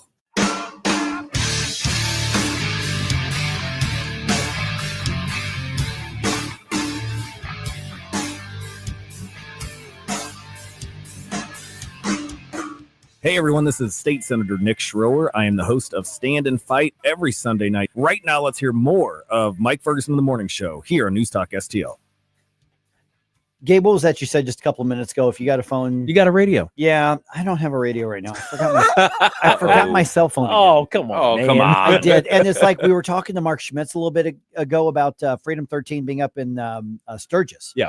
And Greg, he mentioned Greg as brand ambassador, has sent me a bunch of pictures. Mm-hmm. And they're really cool. I'm like, I need to send those over. I forgot my phone. They're on your phone. They're on my phone because Greg he sent me a bunch of pictures. Mm-hmm. So I will get those in that we can do it probably right after the show. I'm going to run back home and grab my phone and just come right back, finish working the day here. Why is it that you don't recognize that you've left it behind until you get just past that threshold where it's either too late or you're too far to go back to get? Yeah. So that's something interesting as well that I've been thinking of. Is it seems like a more of a generational thing because my mom is the same way, and she's close to you guys in age, right? And she will not even that she forgets it, but she'll just leave it somewhere. So she'll be like, "I'm going to go out to the store and I'm going to leave the phone at home," and then she meets somebody that she knows, and then she goes to, this would be some nice food. So she'll have an entire day without her phone. But people my age, it's like we are like anxiety ridden if we don't know exactly where it's at all times. That's the thing is, why is this so hard? I mean, I'll tell you, I know exactly where my phone is. Mm-hmm. It is on the nightstand next to my bed. Right. That's my routine. I wake up in the morning and I will look through, did any emails come in overnight? Any changes to the interviews lined up, obviously any big news stuff. I'll do a quick search through some social media to make sure there's nothing I know I need to worry about. Mm-hmm. Get ready for the day, come on in and get going. So I'll actually do the first probably 15, 20 minutes worth of work on the show from there. And I set it down and I know exactly where it is. When I walk back in, that's exactly where it is. Mm-hmm. Now, to your mom's point, or what you're talking about with your mom right there, what I've started to do is at least once a weekend, Saturday or Sunday, depending on the day or depending on what's going on, I will plug in my phone and walk away and leave for the afternoon as a discipline, as an intentional. I am not going to have it with me. I'm going to go do something else, but I'm walking away from it. It's your unplugged time. It's my, there's Mike been Ferguson unplugged. That's right. Unplugged. and there been sometimes where I just don't have anything to do. And so I watch something on TV or whatever the case is, or, go to the movie. I don't really go out to eat that much anymore, but go out or meet up with friends, but I make it a point to not take my phone with me. And the weird thoughts that come into our head now that would have never occurred to us in the past. But what if somebody needs to get a hold of me? Right. Mm-hmm. That didn't used to be a thing. It used to be, well, then leave a message. We're talking about Flashback Friday, right? Yeah. We're talking about the nostalgia of the 80s. Back in the 80s, if you were out of pocket, you were out of pocket. Yeah. It just was. It's like, hey, first of all, if you were at home and you wanted to catch somebody who, somebody else, you would go to your home phone. You go in the kitchen, get the phone off the wall. That's right. You can pull the big long cord. Maybe that might let you sit in the living room. Yep. And then you call their house because that's where the phone is. And whoever answers, hey, is Mike home? Right. And there's like, nope, Mike's out. Okay, I guess I'll catch him later. Click. Jerome is like, what world were you living in? That's it. That was it. It was you have to ask for the person. That's right. If they're not there, they're not there. It's like, hey, do you know what time if it's urgent, do you know what time they'll be back? Right. If not, which is usually the case, if it's just kids calling kids, he's like, I don't know. He's like, maybe by dinner. Yeah, but you didn't call during dinner time. Well, and you do not call dinner. You don't. time. Yeah. No. No, and that was the weird thing. So when I was, the iPhone came out when I was early in high school. So Mhm. I kind of have an idea of like what an answer machine is and stuff Sure. of that nature. Not maybe that's the protocol God. that I know. Mike's throwing a old man tantrum over Mike's here. gonna go get his phone real quick.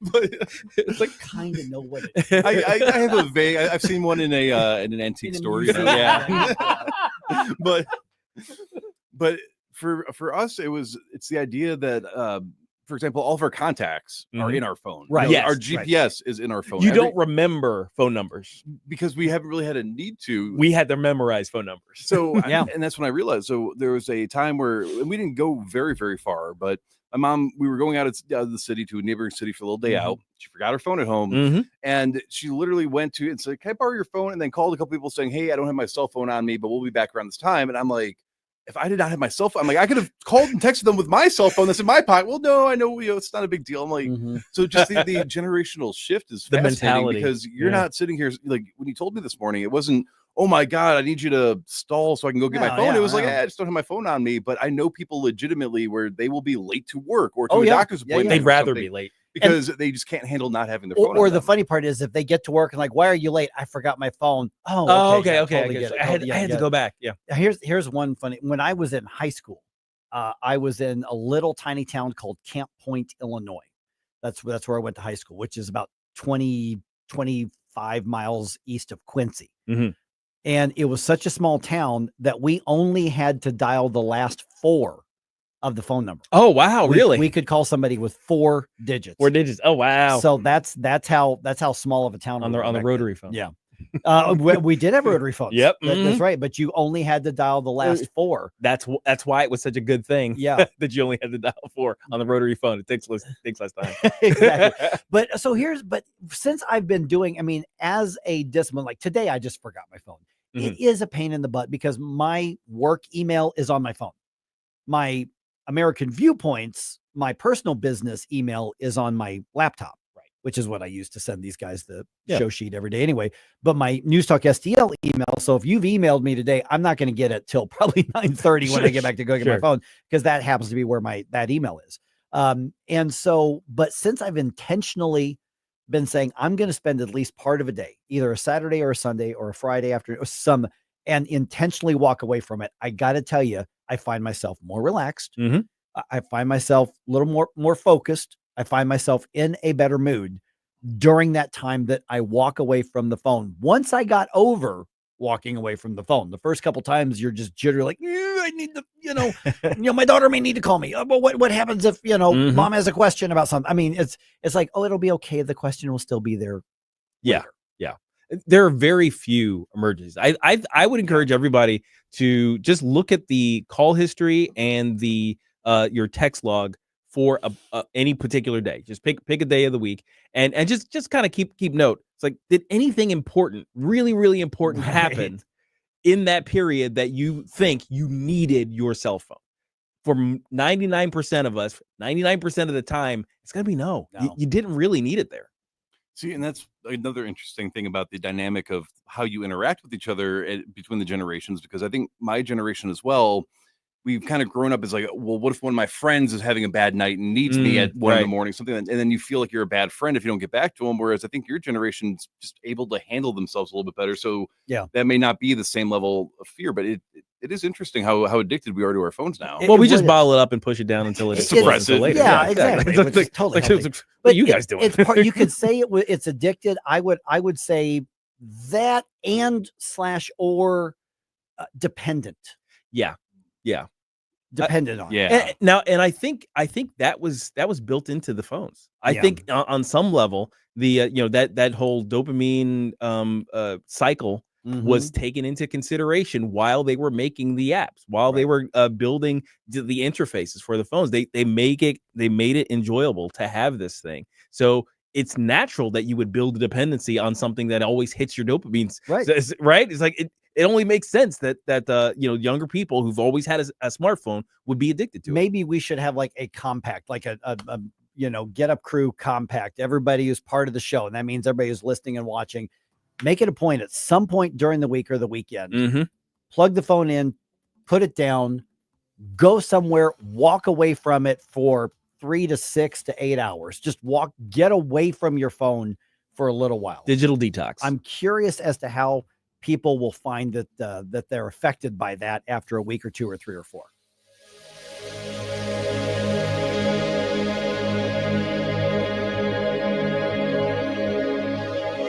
Hi, it's Ken Williams, and my favorite Capriati sandwich is the Capistrami. You've got hot pastrami, melty Swiss cheese, crunchy coleslaw, and zesty Russian dressing. What else do you need? I love Capriati's, and you will too. On Manchester at McKnight in Rock Hill. Irrigation systems are put through the stress test throughout our hot Heartland summers when temperatures skyrocket and rain is scarce. Tim Jones here for Hydrodynamics Core, which you should call today to make sure your irrigation system is running at peak performance. This is critical to ensure your lawn and foliage remain lush and lovely and that your grass and plants thrive instead of just barely survive. Schedule a monthly system checkup today with Hydrodynamics Core to make sure your irrigation system is working at its best. That's hydrodynamicscore.com, hydrodynamicscore.com. Hey, Columbo here for Rockwood Charcoal. Rockwood is made from 100% pure Missouri oak and hickory, so you're cooking with the best and supporting local industry and a local business all at once. There's over 100 area Rockwood retailers. Find yours at rockwoodcharcoal.com. Hey, Tony Columbo here with Tim Jones for our friends Rodney and Jen Wallner, the Wallner home selling team at Berkshire Hathaway, the #1 home selling team in the St. Louis area. And I can say that from firsthand experience. My wife and I were blown away from the results that we saw from working with Rodney and Jen, from selling our old home faster and for more money than we thought possible to finding our family's perfect new home. They over-delivered every step of the way. And right now, it's still very much a seller's market. So, Tim, for folks that have been thinking about selling their home, it's a perfect time to call the Wallners. That's right, Tony. And don't forget, they're licensed in both Missouri and Illinois. So no matter where you are in the metro area, you can put St. Louis's #1 home selling team to work for you. The Wallners' experience and work ethic, second to none. And of course, the numbers speak for themselves. The Wallners sell 15 times more homes per year than the typical realtor. Right now, they're working with so many qualified buyers, they'll guarantee to obtain you an offer. If you've been thinking about selling your home, don't wait. Call the Wallners now at 314-810-SOLD. That's 314-810-SOLD for the Wallner home selling team. KLGY HD3 Clayton, K270BW Bellefonte, KNBS Bowling Green. This is News Talk STL at 1019, 94.1, and always streaming at NewsTalkSTL.com. News this hour from townhall.com. I'm Rich Thomason. At magnitude 8.8, the earthquake that struck Russia's Far East, among the most powerful ever recorded, sending tsunami waves far and wide. Japan, Alaska, Hawaii, and the American West Coast on alert, although Hawaii Governor Josh Green says that all is well. Thank you for being calm and being safe. So far, we have not seen a wave of consequence, which is great relief to us. It's kind of a blessing to not be reporting any damage. A West Coast tsunami warning has been downgraded to an advisory. People are urged to steer clear of beaches, marinas, and such. The extreme heat and humidity gripping much of the East has yet to break. New Yorker Beth Soto says it's not good for man nor beast. What do I worry about most? That there are somebody looking out for the elders and making sure they're safe. Your neighbors, pets. I have animals at home, but they're in the AC. High temperature records shattered across parts of the Midwest, the South, and the East. The Senate sends a former Trump attorney to the bench. By a 50-49 vote, senators confirmed Emil Bovee for a lifetime appointment as a federal appeals court judge. A former federal prosecutor in the Southern District of New York, Bovee was on Trump's legal team and defended Trump in his 2 federal criminal cases. Confirmation came despite Democratic attempts to stop his nomination. Senate Judiciary Committee Chairman Chuck Grassley defended Bovee. Mr. Bovee has a strong legal background and has served his country honorably. Ben Thomas, Washington. The American economy expanded at a surprising 3% annual pace April through June, bouncing back from a first quarter drop and defying the gloomy predictions of some experts worried about the impact of President Trump's tariffs. On Wall Street, the Dow futures 17 points higher. More on these stories at townhall.com. The following is not an actor, but a real-life story from Trinity Debt Management. Hi, my name's Neil. I have some advice for you if you've been trying to break free from credit card debt. You can start by doing what I did. Get your bills together and call Trinity Debt Management. Trinity is dedicated to helping people like me become debt-free. When I called, my first experience was a feeling of relief. My counselor was kind, and best of all, she didn't judge me. In just a few minutes, she helped me figure out a plan that consolidated all my bills into one lower monthly payment. This substantially reduced my high interest rates and put me on the road to success. In the end, I saved thousands in interest, and today my credit card debt is a thing of the past. If credit card debt has you down, call Trinity at 1-800-990-6976. My name is Neil. Take it from someone who's been there. Call Trinity and become debt-free for keeps. 1-800-990-6976. From the Michaels Flooring Outlet Weather Center.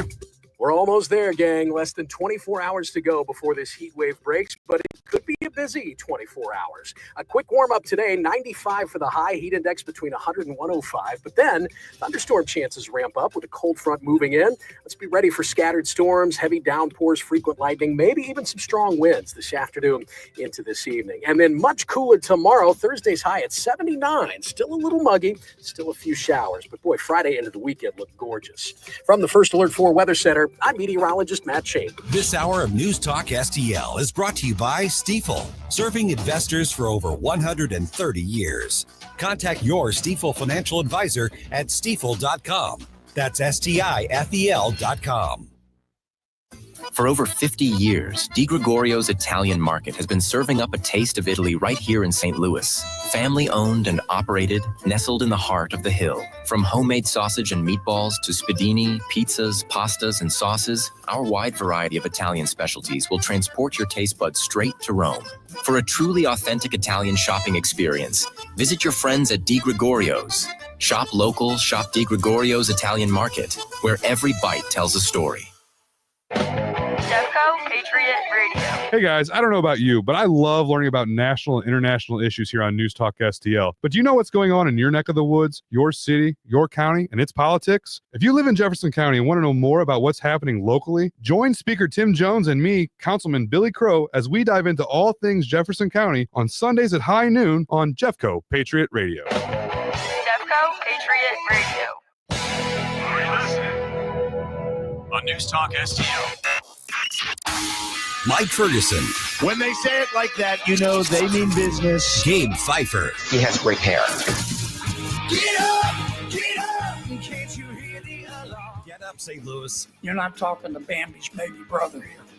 Mike Ferguson in the morning on News Talk STL. Get up! Get up! This is your cousin. All right, Sam Page, lawyers up. Here we go. See what's going to happen with this.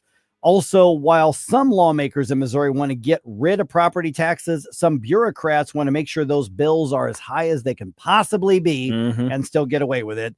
And guess what the Cardinals did not do last night? 8:05 right now. We'll get to that in a minute. Let's go ahead and dump some news on you. The Morning News Dump. Are you joking? Is this a joke? Listen, folks, the Morning News Dump. All right, Sam Page gets a lawyer and says he is cooperating with the criminal investigation. The St. Louis County executive confirms to media that the Missouri Highway Patrol has confiscated his cell phone, among other things. The investigation stems from complaints made about Page's use of tens of thousands of dollars in taxpayers' money to campaign against Proposition B in last November's elections. Missouri law explicitly prohibits that. The Highway Patrol is investigating at the direction of Attorney General Andrew Bailey. Yeah, get him. Yeah, I'm telling you, even if criminal charges are filed, that's a big deal. This entire investigation is a big deal, and I really hope this ends up being sort of a precedent-setting thing, because that's why we've got to keep government from abusing this system the way they have been for ages now. Yeah. All right. President Trump posted on his Truth Social basically a call for Americans to apply for a job with ICE and assist in the administration's effort to get illegal alien criminals out of the country. On Fox's Jesse Waters Primetime, border czar Tom Homan says this should be something that appeals to all Americans. ICE is making America safe again. We are prioritizing the worst in this country. We're removing national security threats every day. They're getting to do the job they took an oath to do. They're enforcing laws enacted by Congress, and they see the incredible results of this. Okay, so I'm just going to reiterate what I noticed Yeah. the first time I played that soundbite earlier, because it's always been, there's something about the way that he talks. Yes. And I'm like, he kind of sounds like the drunk guy at the bar with a mouthful of hot wings. Yeah. Yeah. But don't get me wrong, I'm just sitting back there. I like don't get me wrong. I'm a Homan fan. I'm just saying that's his speaking style. We're chasing him down. We're going to get him, and there's no question about it. Oh, man, I mean, this is like the food in his mouth is too hot, and he's trying to like talk while it cools down. Yeah, exactly. Yeah. But the thing is, he's that one guy who, when he talks, even if he's drunk with a mouthful of wings and he's got sauce on his face, take him seriously. Yeah, he's got something to say. He's got something to say, and you better be paying attention. Yeah. All right. The federal government has set aside $45 billion to hire 10,000 new ICE agents, and hirees, for those who make it through the process, are being offered $50,000 sign-on bonuses. Nice. I'm sure you can get more information at ICE's website. All right. The DOJ filing a complaint against a federal district court judge. The judge that is overseeing the case involving the president's deportation efforts, Nebraska Senator Pete Ricketts, he's a Republican, was on Fox Business's The Evening Edit talking about that. The president is elected. He gets to say things that judges don't, because the judges are in a different branch of government. They have a different role. And this judge is stepping outside the bounds. And I'm really glad that this administration is taking steps to try to rein this back in. These activist judges are being complicit with the liberal activists who are filing all these cases. So it's not a new complaint. It's not a new debate. Right. But now we do have new action challenging the legitimacy. And now they've got a Supreme Court ruling that backs up a lot of what the Trump administration is arguing on this, because the Supreme Court made it pretty clear that these federal district judges, for the most part, do not have nationwide authority, but they've just continued to ignore that ruling and issue their injunctions and temporary restraining orders and different rulings and things like that. So what you really have is a lawlessness in the courtrooms if the judges are activist enough. You know, if you were to turn that soundbite into a wrestling style one-liner, it would be know your role and shut your mouth. There it is. I love it. Yeah. All right. Kaiser Permanente says it's going to stop doing gender mutilation surgeries on children. Michael Harrington has the story for us. The healthcare giant makes the announcement under pressure from the Trump administration, which is threatening to withhold federal funding for any organization that performs such operations on boys or girls under the age of 18. However, Kaiser says it will continue to administer puberty-blocking hormones to kids who are trying to live as the opposite sex. Kaiser is just the latest in a growing number of healthcare providers that are pulling back on transgenderism. Michael Harrington, SRN News. Okay, so to me, this isn't a full victory, but it's a step in the right direction. They need to stop chemically mutilating these children. The putting the scalpels away until they're 18 is one thing, but they need to put the chemicals away too. Absolutely. Yeah, the unfortunate reality is that some of the things that they're using to quote unquote confirm the identity of these kids were being used on convicted pedophiles to chemically castrate them. Right. Why are we giving that to children? Yeah. Doesn't make sense. Yeah, absolutely. So step in the right direction. We'll acknowledge a step in the right direction though. And Kaiser Permanente is huge. Yeah. They are the biggest conglomerate of their kind in America. Yep. All right. While some state lawmakers are trying to limit and maybe even end property taxes in Missouri, some bureaucrats are demanding that local assessors raise property valuations. Yeah, that would, of course, increase property tax bills. Missouri Net is reporting that the state's tax commission has memorandums of understanding with 88 counties, including pretty much all of them in the St. Louis region, calling for property valuations to be declared within specific guidelines. We're talking basically between 90% and 110% of the actual declared market value as seen essentially by the real estate industry. Right. A spokesman for the Missouri Association of Counties says that will result in increasing the valuations and the taxes by up to 30% in many areas. And those property taxes are already hurting people financially and economically. Yeah. Property taxes are immoral to begin with. Yep. So any attempts to grift us some more it needs to be met with severe repudiation by the people. I don't want to see Missouri lawmakers talk a big game about property tax reform the same way they've talked a big game about initiative petition reform, and then fall flat and shrug and go, well, we tried. Yeah. This matters. This is huge in every single way. It affects basically every single Missourian. It really does. All right. Senator Ted Cruz has introduced new aviation safety legislation. Now, this, of course, is stemming from that tragic midair collision near Ronald Reagan Washington National Airport in January. His bill would require all private and military aircraft to include something called the Automatic Dependent Surveillance Broadcast. I guess in the industry, it's the ADSB is what they call it. Yep. This would allow aircraft to broadcast their position in real time and then allow them to receive the positions of other aircraft. Transportation Secretary Sean Duffy spoke about that in support at a press conference on Tuesday. Senator Cruz is a Republican. This is not partisan. Safety is not partisan. It is Democrats and Republicans, House, Senate, DOT, FAA, the president's administration. All of us want to make sure we're safe. So that collision that I just referenced back in January involved a U.S. Army helicopter and an American Airlines aircraft. 67 people were killed. And then we're finding out there's a lot more of these near misses than what we probably thought or would be comfortable knowing about. Oh yeah, they're pretty much constant these days, and it's gotten worse as air traffic control or air traffic has continued to get more dense. And a lot of people think, well, don't these aircraft have radar? Don't they already have sort of a broadcast transponder system? Yes, it has both of those things, but they're not as accurate as what you would get with an ADSB, which runs essentially on GPS. GPS gives you an exact location and altitude, and it transmits that in real time. Okay, so is this requirement, this proposed regulation, is that a good idea? Absolutely. Okay. Absolutely. It should have happened once we got GPS. Okay, so I mean, we're going a long time. Yes. A lot of these updates that we're seeing in the air traffic control right now are things that should have happened like 20, 30 years ago. Yeah, rest tight, everybody, especially when you're going to get on the plane. Just saying. All right, one of the UFL's top players probably not going to be back at the Dome next season. Battlehawks running back Jacob Sailors has signed with the Detroit Lions.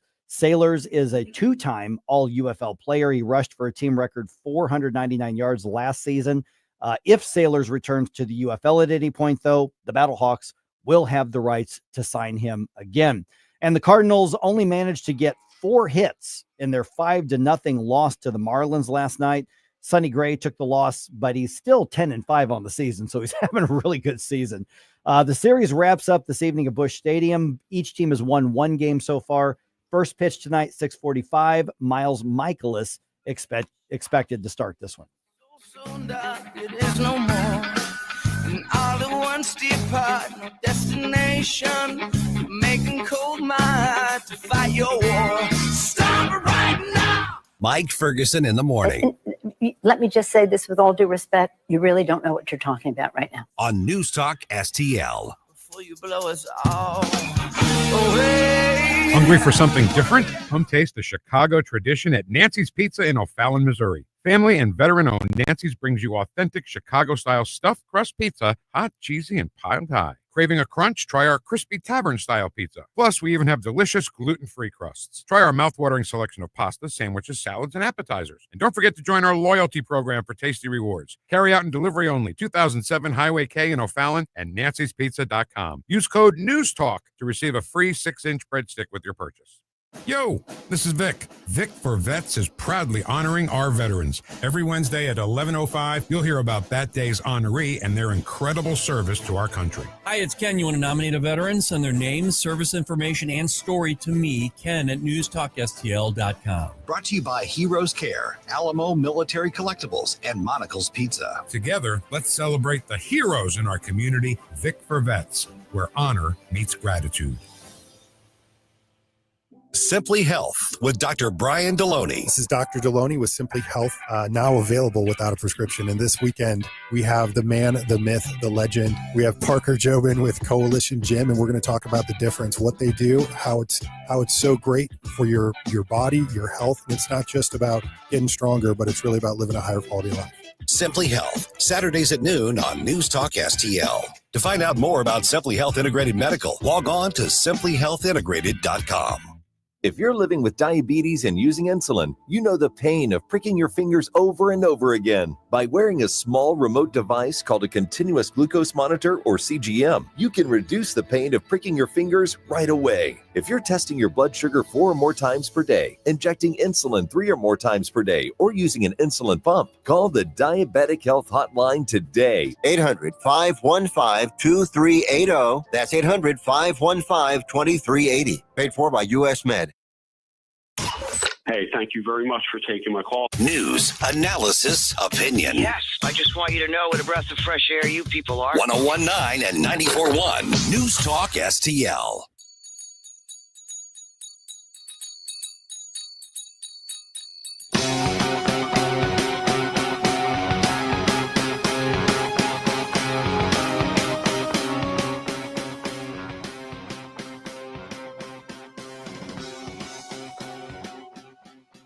Gen X is like, if you guys don't know, it's like the last cool generation. Okay, we were just the cool. I mean, you can't really deny it. Like we. Oh God, another thing that was crazy about Generation X. I don't even know if you can talk about this anymore, but we did this thing. It's so weird. Okay, it was called critical thinking, and it's so crazy. So basically, what you would do. This is like in the old days. You would listen to both sides of a story or a topic or an issue, and then you'd make your own opinion that would then guide you through life. Oh my gosh. Guys, it's like the old days. It's crazy. It's crazy. We did this thing. It's this thing. You guys had some really weird customs back in the day. I know. Strange customs of Gen X. I gotta say, I have a massive soft spot in my heart for all of the Gen X was like this videos out there in social media. I right know. now. And it's funny because we're just relating to them, and you see somebody who's about our age doing these videos, and the really funny ones to me are the millennials, or what's the younger after millennials, that Zoomers, Gen Z. And it's funny because there are some that go, why are we letting Gen X off the hook? And then you see the Gen X person going, you really don't well, and then there's we were feral, and then and the Xennials, the real late Gen X, early millennial types, they're like, dude, what are you doing? No, don't do it. Don't mess with these people. Don't wake the Gen X. What are you doing? They know. Who has the attention span to listen to the same story twice? That's all I got to say. I mean, exactly. Yes, get to the effing point. If it doesn't fit into a TikTok, I'm not about it. All right, it's 8:20 right now, guys. How do people fall for this sort of thing? This story, this is out of Denver. Okay. So a pastor and his wife, Pastor Eli Regalado, and his wife Caitlin, they decided they were going to start a crypto investment thing. Excuse me? Went around to their I guess family, friends, and parishioners, or whatever their church was in Denver, and they raised $3.4 million. Oh, what? Jeez. But he's the pastor. Oh man. On this. Oh man. And people collectively gave him $3.4 million. Anybody want to ask me how much money those investors got back from the pastor and his wife? I'm gonna assume it's a very round number. Very, very round number. Round number of 0. Yeah. Oh no. So here's what's going on and then here's where I'm getting to this, because you get cons and scams all over the place. But of course, my question is, why do people continue to fall for these things here? They now face criminal charges. They ran something called INDX coin. So the crypto has 0 values. The investors lost all of their money. And they targeted people of faith. They targeted Christian investors and are sticking to their story. Oh my gosh. Like, for instance, here is this so-called pastor, Eli Regalado, and he was asked about this. And here's what this is what he had to say. The charges are that Caitlin and I pocketed $1.3 million, and I just want to come out and say that those charges are true. Out of that $1.3, $500,000 went to the IRS, and a few $100,000 went to a home remodel that the Lord told us to do. A home remodel that the Lord told us to do. I don't remember home remodeling and cryptocurrency being in the gospel. No kidding. Jesus had something to say about people using, his temple for money. Yeah. That's the story people like to quote. Do you know how mad you got to be to make a whip? Yeah. You know what I mean? Yeah. Friendly reminder, when you ask yourself, what would Jesus do? Flipping tables and whipping people is totally within the realm of possibility. Yeah. Absolutely. Violence is, and so they are now facing 40 counts, theft, securities fraud, and racketeering. Yeah. According to the Denver District Attorney's Office. The Lord told us to do the renovation. Yeah. And that's the thing. If people fall for this, I mean, we make fun of the cartoonish mega pastors and televangelists and things. Oh, yeah, they got TV series making fun of them. Oh, my goodness. Which are hilarious. By the way, you talk about the Righteous Gemstones? Righteous Gemstones, yeah. Great show. That is a great show. Love it. It's dark. Mm-hmm. Don't get me wrong. It's really dark, right. But it's really a great show. Mm-hmm.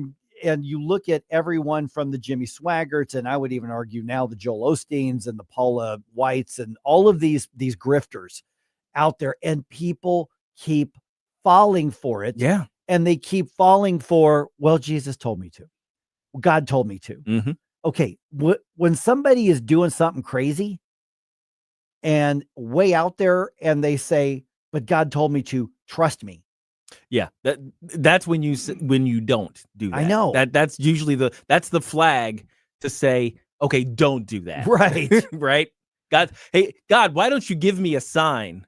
To tell me what to do here. It's like, well, the sign is somebody crazy is saying they're going to do something crazy and that he's telling them to do it. Right. That's the sign to not do that thing. Now, also in the article, real quick, it says that the couple did, quote unquote, did not intend to defraud investors. And their defense is that the investors acted based on the religious mission and sincere belief in the project's potential. Playing devil's advocate, no pun intended. Is there a case to be made there that if the people, should they be charged with something fraudulent if the people that are investing and if they believe in what's going on and that they want this to actually be a thing that kicks off? If they had not spent hundreds of thousands of dollars on that home renovation, on the home renovation and vacations and things like that, the prosecutor in the article from Denver, they say that only a tiny amount went to the business. So if you are sold on the prospects, but the person doing the selling is lying, that's the fraud. Okay. Now, if they said, we've got this great idea, or Jesus told me to, and they're just really bad at this and they lost your money, that's on you. Right. Yeah, absolutely. If you just make a bad investment, right, that's on you. If you were lied to, that's different because, first of all, did you use discernment? No, but that's how so many of these religious figures end up swindling people is, are you going to argue with God? Right. Okay, well, I'll trust you. I got faith. And then turns out you put your faith in this dude and his wife and you end up losing your stuff. Yeah. The structure of these things tends to be the quote unquote pastor tells you, you can be rich if you give me money. Right. And then the way he gets rich is you give him money. Yeah. That's always the structure. Fall for it over and over and over and over again. Every single time. And I've never understood it. And that's what's really sad. And I grew up in church. My dad was a pastor. My brother's a pastor. If I meet somebody right now and they're like, I'm a pastor, I immediately am skeptical of you until you prove different to me. Yeah. Yeah. You have to prove that there's no wolf under. And I shouldn't be like that, but I am. Now, corporeal being says, trust me, bro, pretty much only works if it's Jesus himself saying it. Yes. But at the same time, I've noticed that as well with some of these, especially in the megachurch kind of community, the televangelist community, is that there are people where if it's somebody saying that God or Jesus said it, therefore let's trust this person. I understand that at some point you can't control for, like, the Nigerian prince scam is actually still profitable. That's exactly it. Yeah. But is there a safeguard against that? Because at the same time, we cannot definitively prove that he did not believe Jesus said to scam his following. Well, he may have that's what he's going to argue is, I believe God spoke to me and said this. Trip filed charges against Jesus. Good luck. But I mean, it's also discernment. I mean, like, for instance, I just mentioned my brother's a pastor. He's a pastor in New Hampshire. He gets to his church. He's been there like, I don't even think he's been in, he's been the pastor less than a year out there. So he's fairly new to that church. And he gets in, he goes, okay, well, we got to upgrade some stuff. We need new carpet through the building. Okay, let's prayerfully try to raise the money and pledges and have faith that, okay, that's carpet for the building. yeah, exactly. We know what's happening. It's pretty easy to go. This is reasonable and legit. tangible. And by That's the way, legit. they came in under budget and before, and they made it work. And now they're like, okay, well, now we need to improve this other. I think it's the furnace system or something. Okay, so stuff like that. A guy that says we're going to do crypto, or we've heard about the guy. Hey, like just right there, just right there. I'm already out. What about the one guy that's like, God said I need to have this new private jet? Yes, that guy. I saw that one. It's like because I got to do ministry, right? Because you could do ministry from Coach, bro. I know. But when somebody gets in that mindset, I remember years ago, there was a guy running for Congress, and he was running in a very Democratic district. I mean, like you can't win. Right. And he and his wife invited me over for lunch, and I'd known him through media stuff, and they wanted me to manage his campaign. Oh boy. And I go down into his office, and he's got this map of the district and all the different precincts. He's like, okay, and we've got to have this percentage and all these precincts. And he was right, but it was impossible. It was impossible. Yeah. It's like we have to get at least like whatever percentage in all these precincts, where I'm like, Republicans aren't going to get 5% in those districts. Right. Because we have about 80 years of precedent on that. And I told the guy, good guy, nice guy, very conservative, has a great resume. I mean, in other districts, he would get elected. Sure. And I said, man, and I don't want to say his first name because all the Republicans will know who I'm talking about, even though he's not from around here. And I said, you can't win this. I said, but right here in because he was in a little red area of this deep blue district. I said, but you can win the state Senate seat. Right. You can win that. And his answer to me was, God told me to run for this. He told me I'm going to win this. Oh, geez. Well, how do you then am I going to be the guy arguing with God? Right. And my answer was, well, God didn't tell me to manage your campaign. There you go. Yeah, that's the proper response. I'm like, because I mean, I'm thinking, did he though? Did he really tell you that? Did he tell you to go get your butt whooped again? Right. In a race that is impossible to win. Yeah. And it was. He got whooped again. He got crushed. And right. He's a nice guy, and he's kind of got laughed at in some areas, and he's faded out, and he really wanted to be, because he's a true conservative, but a true conservative, kind of momentum leader. And he just wasted it by saying, well, God told me to run this. Yeah. What? See, the thing is, even Jesus came out with the proof first. Yeah. Exactly. He was just like, hey, you see this meal here? Yeah. Like, here, everybody eats now. All right. So then when he says something later, it's like, don't you have faith in me? We can point to, like, oh yeah, that right. God himself, as when he rescued Israel out of Egypt, and then afterwards, and he was talking to the Israelites. This is how you're supposed to order your government. It's like, yeah, but it's like, remember what I did for you in Egypt? That's how that usually works. So the whole thing about pastors showing up and saying, okay, trust me, bro. Yeah. Show me the proof first, bro. Yeah. But God told me. Prove it. Did he tell me? No, he just told me, believe me. I believe me. That ain't how that works.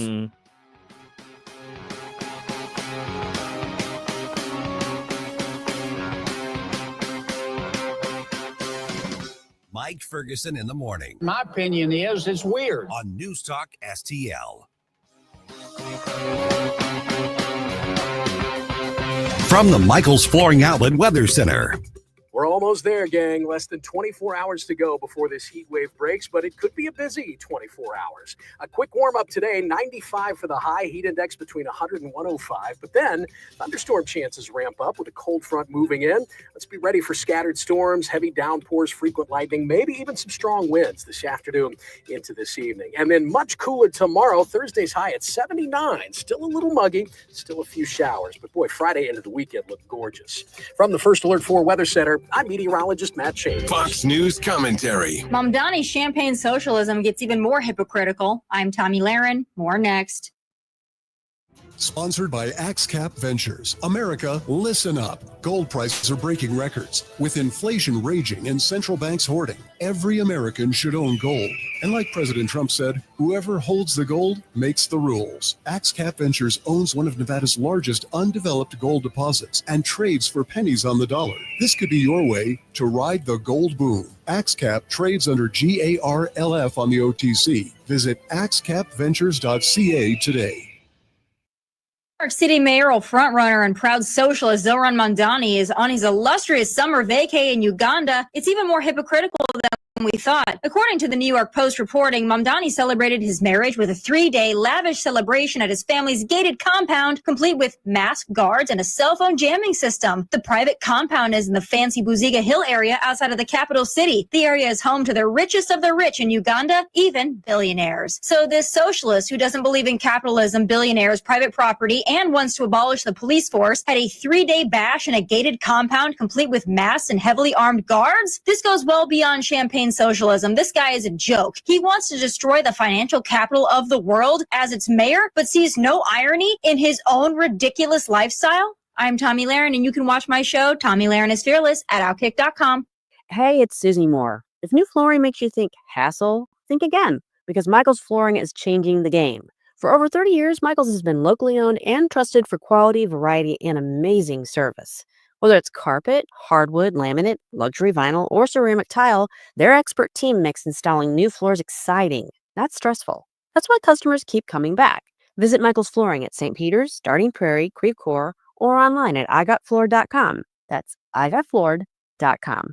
Hi, I'm Helene Tobler, culinary nutritionist at Body of Health Direct Primary Care. Here we do practical wellness. Dr. Randy and I have a common sense approach to healthcare. My passion is helping our members enjoy better nutrition because food is medicine. We approach problems with a lifestyle foundation and cutting-edge medical tool chest. At Body of Health, it's about being your healthiest you. If you want to experience healthcare the way it ought to be, schedule a discovery call today at bodyofhealth.com. That's bodyofhealth.com. Who needs a vacation? Are you ready for an unforgettable getaway? Start packing your bags because Branson, Missouri, the vacation and entertainment capital of the U.S., is calling your name. For just $99 per person, here's what you get. A full 3-day, 2-night stay in a luxury resort hotel, a delicious full breakfast buffet every morning you're here, and when you call right now, free show tickets worth up to $100. That's right, free show tickets to an award-winning show on us. You don't have to leave the country for an amazing vacation. You can drive or fly to Branson and have an incredible time. Whether you bring in the whole family or just planning a romantic escape, this trip is built for you. We guarantee you'll love Branson. This is not a timeshare. It's just an unbeatable vacation deal for only $99 per person. You book now, you can use your tickets anytime this year. You don't even know your travel dates to lock in the special price. Hurry, because this offer won't last long. Call our Branson vacation experts today. 800-547-5331. 800-547-5331. 800-547-5331. That's 800-547-5331. Free speech is alive and well in America right here. It's about time somebody stood up for true American values. What this country needs is some backbone. Finally, a president who wants to make real change. 1019 and 94.1 News Talk STL.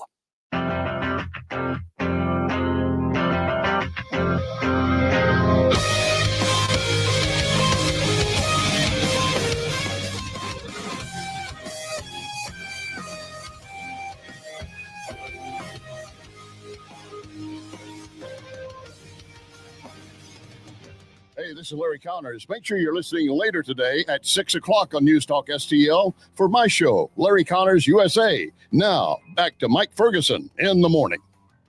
All right. I have a feeling this is over the next couple of days going to probably dry out in the news cycle. So I kind of want to hit this while it's hot, because while, obviously we're a little giddy that Sam Page is now the focus of a criminal investigation, it's a much, much, much bigger picture than just Sam Page.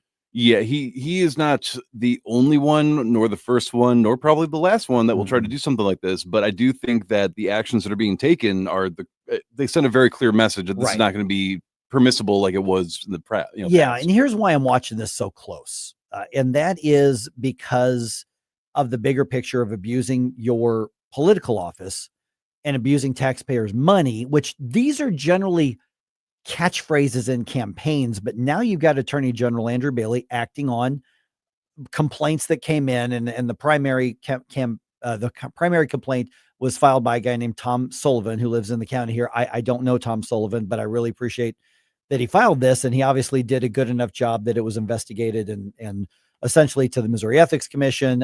The prosecutor's office here kicked it up to the Attorney General because there's a conflict of interest, obviously. And so the bottom line is that while we accuse our political opponents, and occasionally, if we're consistent, our allies, of abusing their offices, we talk about, insider trading, we talk about, getting, book advancements and all the things that come with the benefits of being in office. In this case right here, it was going a different way. It was Sam Page abusing his office and taking taxpayers' money to which he is not entitled to campaign against Prop B. It didn't matter whether campaigning for or against something. He was campaigning with taxpayer money. That's the criminal aspect. Now, here's why this is a big deal, is because we've got this sort of thing happening all the time, and it's a wink, wink, nudge, nudge. Okay, well, technically you didn't cross the line, even though intellectually and for all intents and purposes and the spirit of what you've done and the spirit of the law and the letter of the law, you have violated this. But we've just accepted it for a long time because you know what? It's for the schools. You know what? Parks and Rec is for everybody. You know what? It's the fire department needs it. You know what? The library. And we allow government to abuse its role, and we allow government to abuse taxpayers. And we say, you know what? Let's get caught up in some technicalities and a loophole here. And I mentioned the story a couple hours ago that when I was on a board of aldermen once, I'd been elected, and I walk into our community center, and there's our Parks and Rec department, which had an issue on the ballot, and they wanted a small, tax increase in order to, do more stuff on the parks. And to be fair, what they wanted to do, the project was absolutely needed. We had a park. It was in a great location. It had been neglected. Basically teenagers had turned it into their hangout for all kinds of horrible stuff. I'll leave it at that. It was really gross stuff that was going on there. We just needed to just level the whole thing and build something new that was less likely to be abused and more attractive to families and things like that. And so they wanted this thing on the ballot to, issue the bonds, and it raised taxes a little bit. And I walk into the community center, and they've got this big, convention style swag booth handing out stuff about this proposition.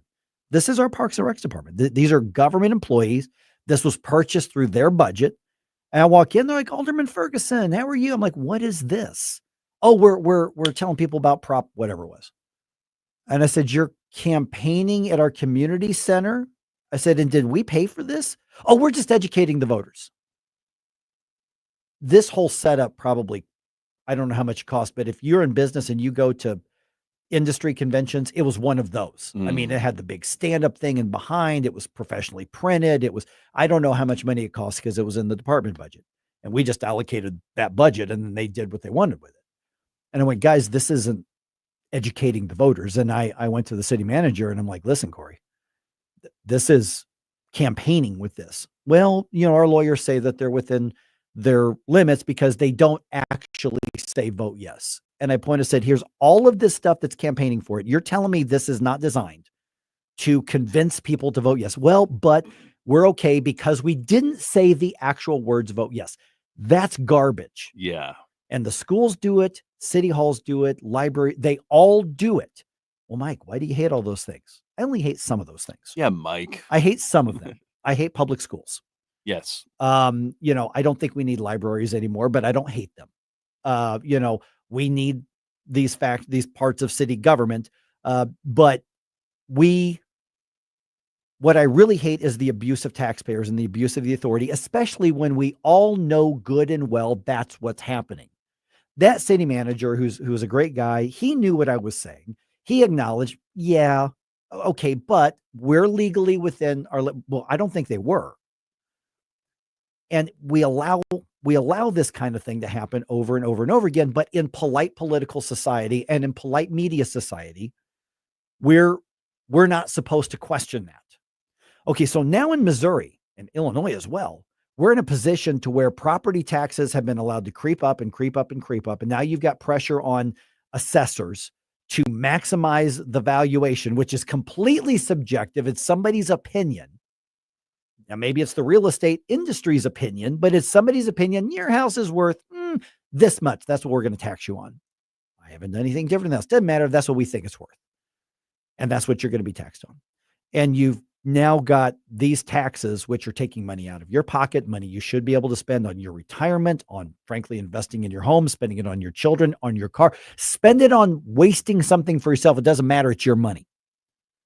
But in Sam Page's case, he took that money that is taken from us through taxes and said, I am going to campaign against a political issue because I don't like it. And he did it with our money. He did it with our property. And if he is charged criminally with this, it sends a message to everybody else in that polite political society. You better knock it off. Now, will they knock it off? Probably not, but they're going to be more careful.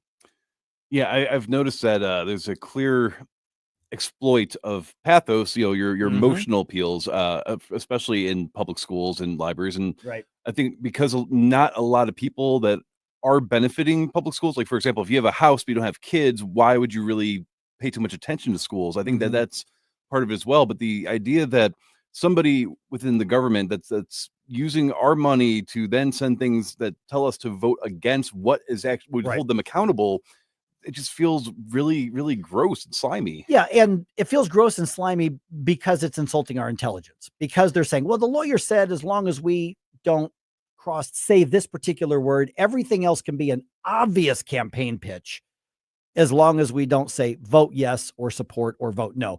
Well, that insults the intelligence. No reasonable person looks at these things and says, oh, well, that's objective. They're giving me both sides of it. That's not what's happening. It feels gross because it is gross, because it's insulting our intelligence.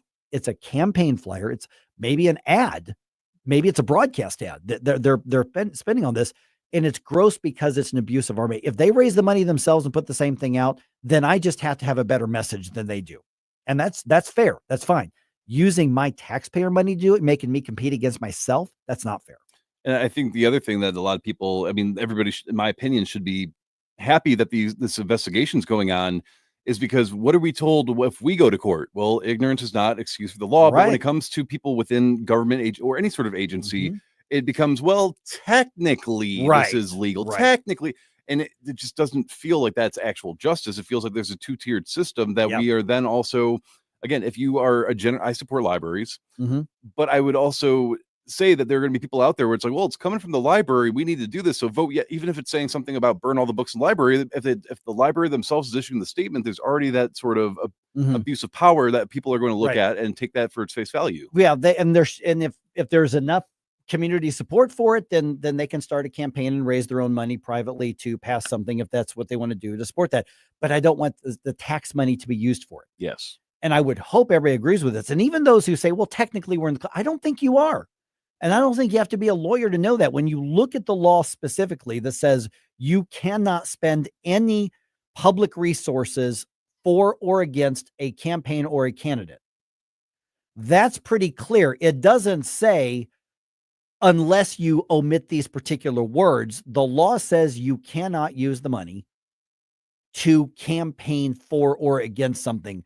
The concept is very, very clear. Taxpayers should not be paying for political campaigns. It's very, very simple. Sam Page is aware of that. He broke the law. It is a criminal act, possibly worse because it's with our money. We didn't have a say in it. And what the Highway Patrol is investigating, what the Attorney General is investigating, is basically, does this rise to the level of criminal prosecution? And my hope is that they do prosecute him criminally. And part of that is because one of the ways that we're going to get government at all levels back in its lane and working for us is for them to fear stepping outside of the law the same way that we fear stepping outside of the law.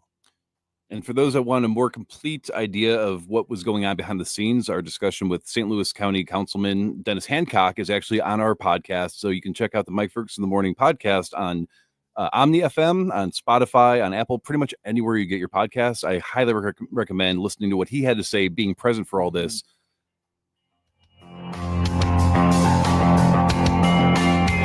Located in the heart of St. Charles, Kevin's Guns is your family-owned destination for all things firearms. Whether you're a collector, hunter, or military enthusiast, we have it or can get it for you. From new to used rifles and handguns in every style and caliber, our friendly and knowledgeable staff is here to help educate you and ensure you make the perfect choice for your needs. Buy, sell, or browse our incredible selection at kevinsguns.net or call 636-493-1195. Kevin's Guns, where gun enthusiasts come home. The Vic Porcelli Show. Speaker Tim Jones, whoosh my speaker. Why did the men and women who sacrificed and died for this country get one day each year, and those who have to tell us what their sexuality is get an entire month? So instead of MAGA, they can be MAFA. Make America fabulous again. Vic Porcelli, live and local, weekday mornings at 9 on News Talk STL. It's one of baseball's fiercest rivalries, the Cubs versus the Cardinals, and the action returns to Busch Stadium the weekend of August 8th through the 10th. Feel the heat, the history, and the excitement as these two legendary teams battle it out under the summer lights. 3 big games, 2 historic teams, 1 electric atmosphere you won't want to miss. Great seats remain. Secure yours today at Cardinals.com. This is Wilson Contreras, San Luis Cardinals, for the Lou. Summer in St. Louis means one thing: Cardinals baseball. It's more than a game, it's an STL tradition. The crack of the bat, the roar of the crowd, the boom of the fireworks. It's the soundtrack to summer for Cardinals Nation. So grab your cap and glove and take your spot in the stands, because in St. Louis, baseball is more than a melody, it's our favorite song. The Vic Porcelli Show. We will honor another veteran Wednesday at 11:05 with something that we call Vic for Vets, just to thank our veterans. Weekday mornings at 9 on News Talk STL.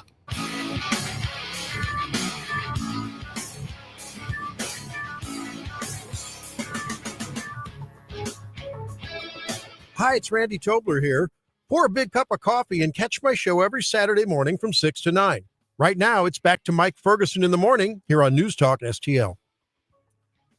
I don't understand the mental gymnastics that go into some people's anger and fury at stuff.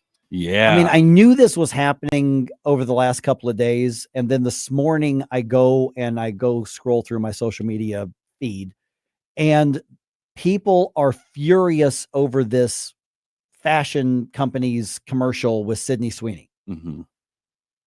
And so I go out of my way not to be involved in the social, like, pop culture trends and arguments of the day. I could, if I tried, I could not care less about most of those. Yeah, we're not TMZ. We're not. No.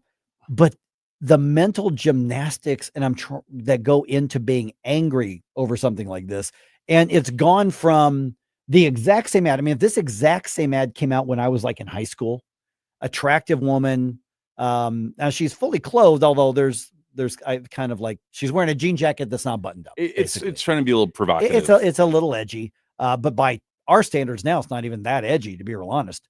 And in the 80s, it would have been, don't look at that young man that's trying to, sexualize women. And there would have been a conservative thing. Well, 2025, we've all seen more skin than that every single day. It's just not that provocative anymore. But the mental gymnastics of the woke left, because she's white and blonde hair, and the whole catchphrase of Sydney Sweeney has great genes, play on words, Jeans. Yeah. But the play on words has got some people losing their minds. At one point within like hours, there was somebody saying it was white supremacist and Nazi propaganda. Wow. An attractive model trying to sell you blue jeans has somehow gone from, are you going to buy the jeans, to Nazi propaganda. And I'm trying to get my brain around that path you take to get from point A to point B. I mean, her initials are it's Sydney Sweeney, SS. Who else uses those initials? Case closed. Hitler. Yeah. Oh man, and as Gabe pointed out a little bit ago, he said, you know who's the ones who always get the angriest about this? Leftist white women. Yes. Who are increasingly becoming the most insufferable members of our society. You're angry about everything, ladies. Yeah, they are the most thought police type people. Yeah. They are also on the most amount of mental health medication. So if you're on these mood stabilizers and you're still acting like this, maybe not enough of you are on the or I was going to say, I don't know a percentage because there was a survey that came out and it actually confirmed that the most likely to be in an actual mental health treatment or on some sort of pharma drugs for that are leftist white women. Yep. That's like the category that is the most treated for mental illness. And I remember seeing that went, well, that doesn't surprise me, but you mean that percentage is not treated yet? Mm-hmm. they're not, you know, we're not Prozac-ing the hell out of them at this point, you know? And so there are some walking around untreated. And not that I'm pushing big pharma on anybody. I'm saying a lot of people don't need it at all. We've just got to that weak point in society where we want to rush to blame everybody else. And you want somebody to drug us up, you know, if something's hard. Yeah. And then I've had people in my life that have had to go and be on, you know, well, I don't know if they had to, but they ended up being on medication. And to get on a lot of these medications, you have to have a diagnosis, which means that there's a large percentage of the people on the left that are diagnosable. Something is not quite right with you. And I think that this is a great reflection of that because since I can remember that there has been, at least in the later years of the Obama administration going into, you know, both of President Trump's candidacies, there's been a clear narrative that, you know, if you celebrate or quote unquote celebrate, because I don't think being okay with who you are is celebration necessarily, but anything to do with white America, white people, whatever the case may be, that needs to be seen as evil, awful, terrible. And we need to be celebrating these, you know, blue-haired, overweight, BIPOC, different identity. Like that is what we need to start considering as beauty. They're so brave. And I'm not saying, being yourself is so brave. So courageous to dye your hair and get a nose ring. Oh, wow. man. But there is again, it's a lot of people that I would argue are probably the older millennials within the millennial, maybe because we're not seeing as much from the Zoomers. They're the ones mocking a lot of the stuff, but there is I don't know if it's jealousy or if it's just the fact that they are so self-conscious about the way they look that they are upset about that, or if it's the fact that culturally we are getting away from that DEI mindset where you have to stand and clap for everybody, even if there's nothing to clap for. That's also one of the funny things is people like, this proves woke is dead. You know, well, I don't, as long as there are university campuses, woke is not dead. It's going to be around. But it's funny, as Blue Train Bebop points out, like this marketing campaign has everybody talking about this thing that otherwise we would ignore. Had the left not lost their ever-loving minds over this, I wouldn't even know the ad existed. I would have no idea. Now I know who Sydney Sweeney is. I didn't know who Sydney Sweeney was. I still don't know what she does. I don't know. I guess she's either a model or an actress. I think Gabe said she's an actress. I don't know what she's been in. I have no idea. Yeah. You know, she's attractive. You know, she's, you know, a good looking person. And the idea that this proves a point just by doing a normal ad, because other people were pointing out, remember 5 or 10 years ago, you looked at a lot of these fashion companies, they were pressured into putting the weirdest looking people or unhealthiest looking people and demanding that we go, wow, that's beautiful. Like the Jaguar ad. Right. Yeah. And, or even was it, maybe it was Calvin Klein or something. And it was like, they're putting obese people in underwear. And of course the media and the leftist white women were like, this is beautiful. This is courageous. This is so strong. It's like, man, that underwear is bursting at the seams, man. How am I relating to this? But it was like, this is a statement. You're using your platform. And it was that woke nonsense that I do think that we're seeing a return. People going, you know, I really just want to sell jeans. Yeah, and I was trying to do a mini flip test, and I was thinking like, so Serena Williams, I believe, that's the tennis player, right? Yeah. So there's a clothing brand that my younger brother likes called Supreme, and it's a very inner city sort of urban popular clothing brand. But if they had a picture of Serena Williams in those clothes that says Serena Williams has Supreme jeans, would there still throws a fit? Yeah, would people get that that's a play in the name of the company, or would there be the same level of outrage? There would not be any outrage at all. And we wouldn't even think to do the flip test. If it were Serena Williams has great jeans and she's modeling jeans, I don't know that we noticed because nobody would do a flip test and go, well, what if a white woman were in there? Because it just wouldn't. We're like, oh, she's a famous athlete and she's, good for her. She got an endorsement deal. Great. And in this case, people are looking for a reason to be outraged. And now the story is their outrage. I forgot. I don't even know what company is, which company is selling I think jeans. it was American Eagle. So, okay, yeah. Now, somebody in the chat, I've lost the comment. I do apologize, but they're saying people are just not a fan of eugenics. So, there you go. Yep. But I've seen that. I've seen that as well. When you start talking about genes, even if it's a play on words, which they didn't even spell it, they spelled it like the pants. Right. But when you start getting into that territory, it becomes this sort of, I don't know, like Manchurian candidate dog whistle, where it activates this sort of like, oh, they really mean this. Well, no, it's just a pun, and she's good looking. Come on. Yeah, it's they're selling blue jeans, and you use good looking people to do that. Why? Because you want to sell the jeans. You mean people that have good genes? There you go, precisely, and workout habits and nutrition and personal trainers and everything else goes with it. Oh, I don't know. You think Vic Porcelli will be in a blue jean commercial doing some fashion modeling? I can see it. Let's see it. Let's see if we can talk him into it.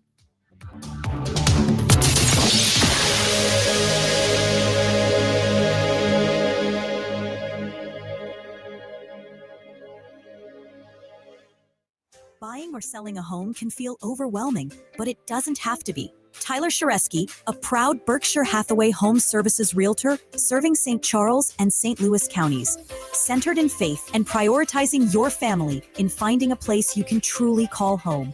For a free consultation, call Tyler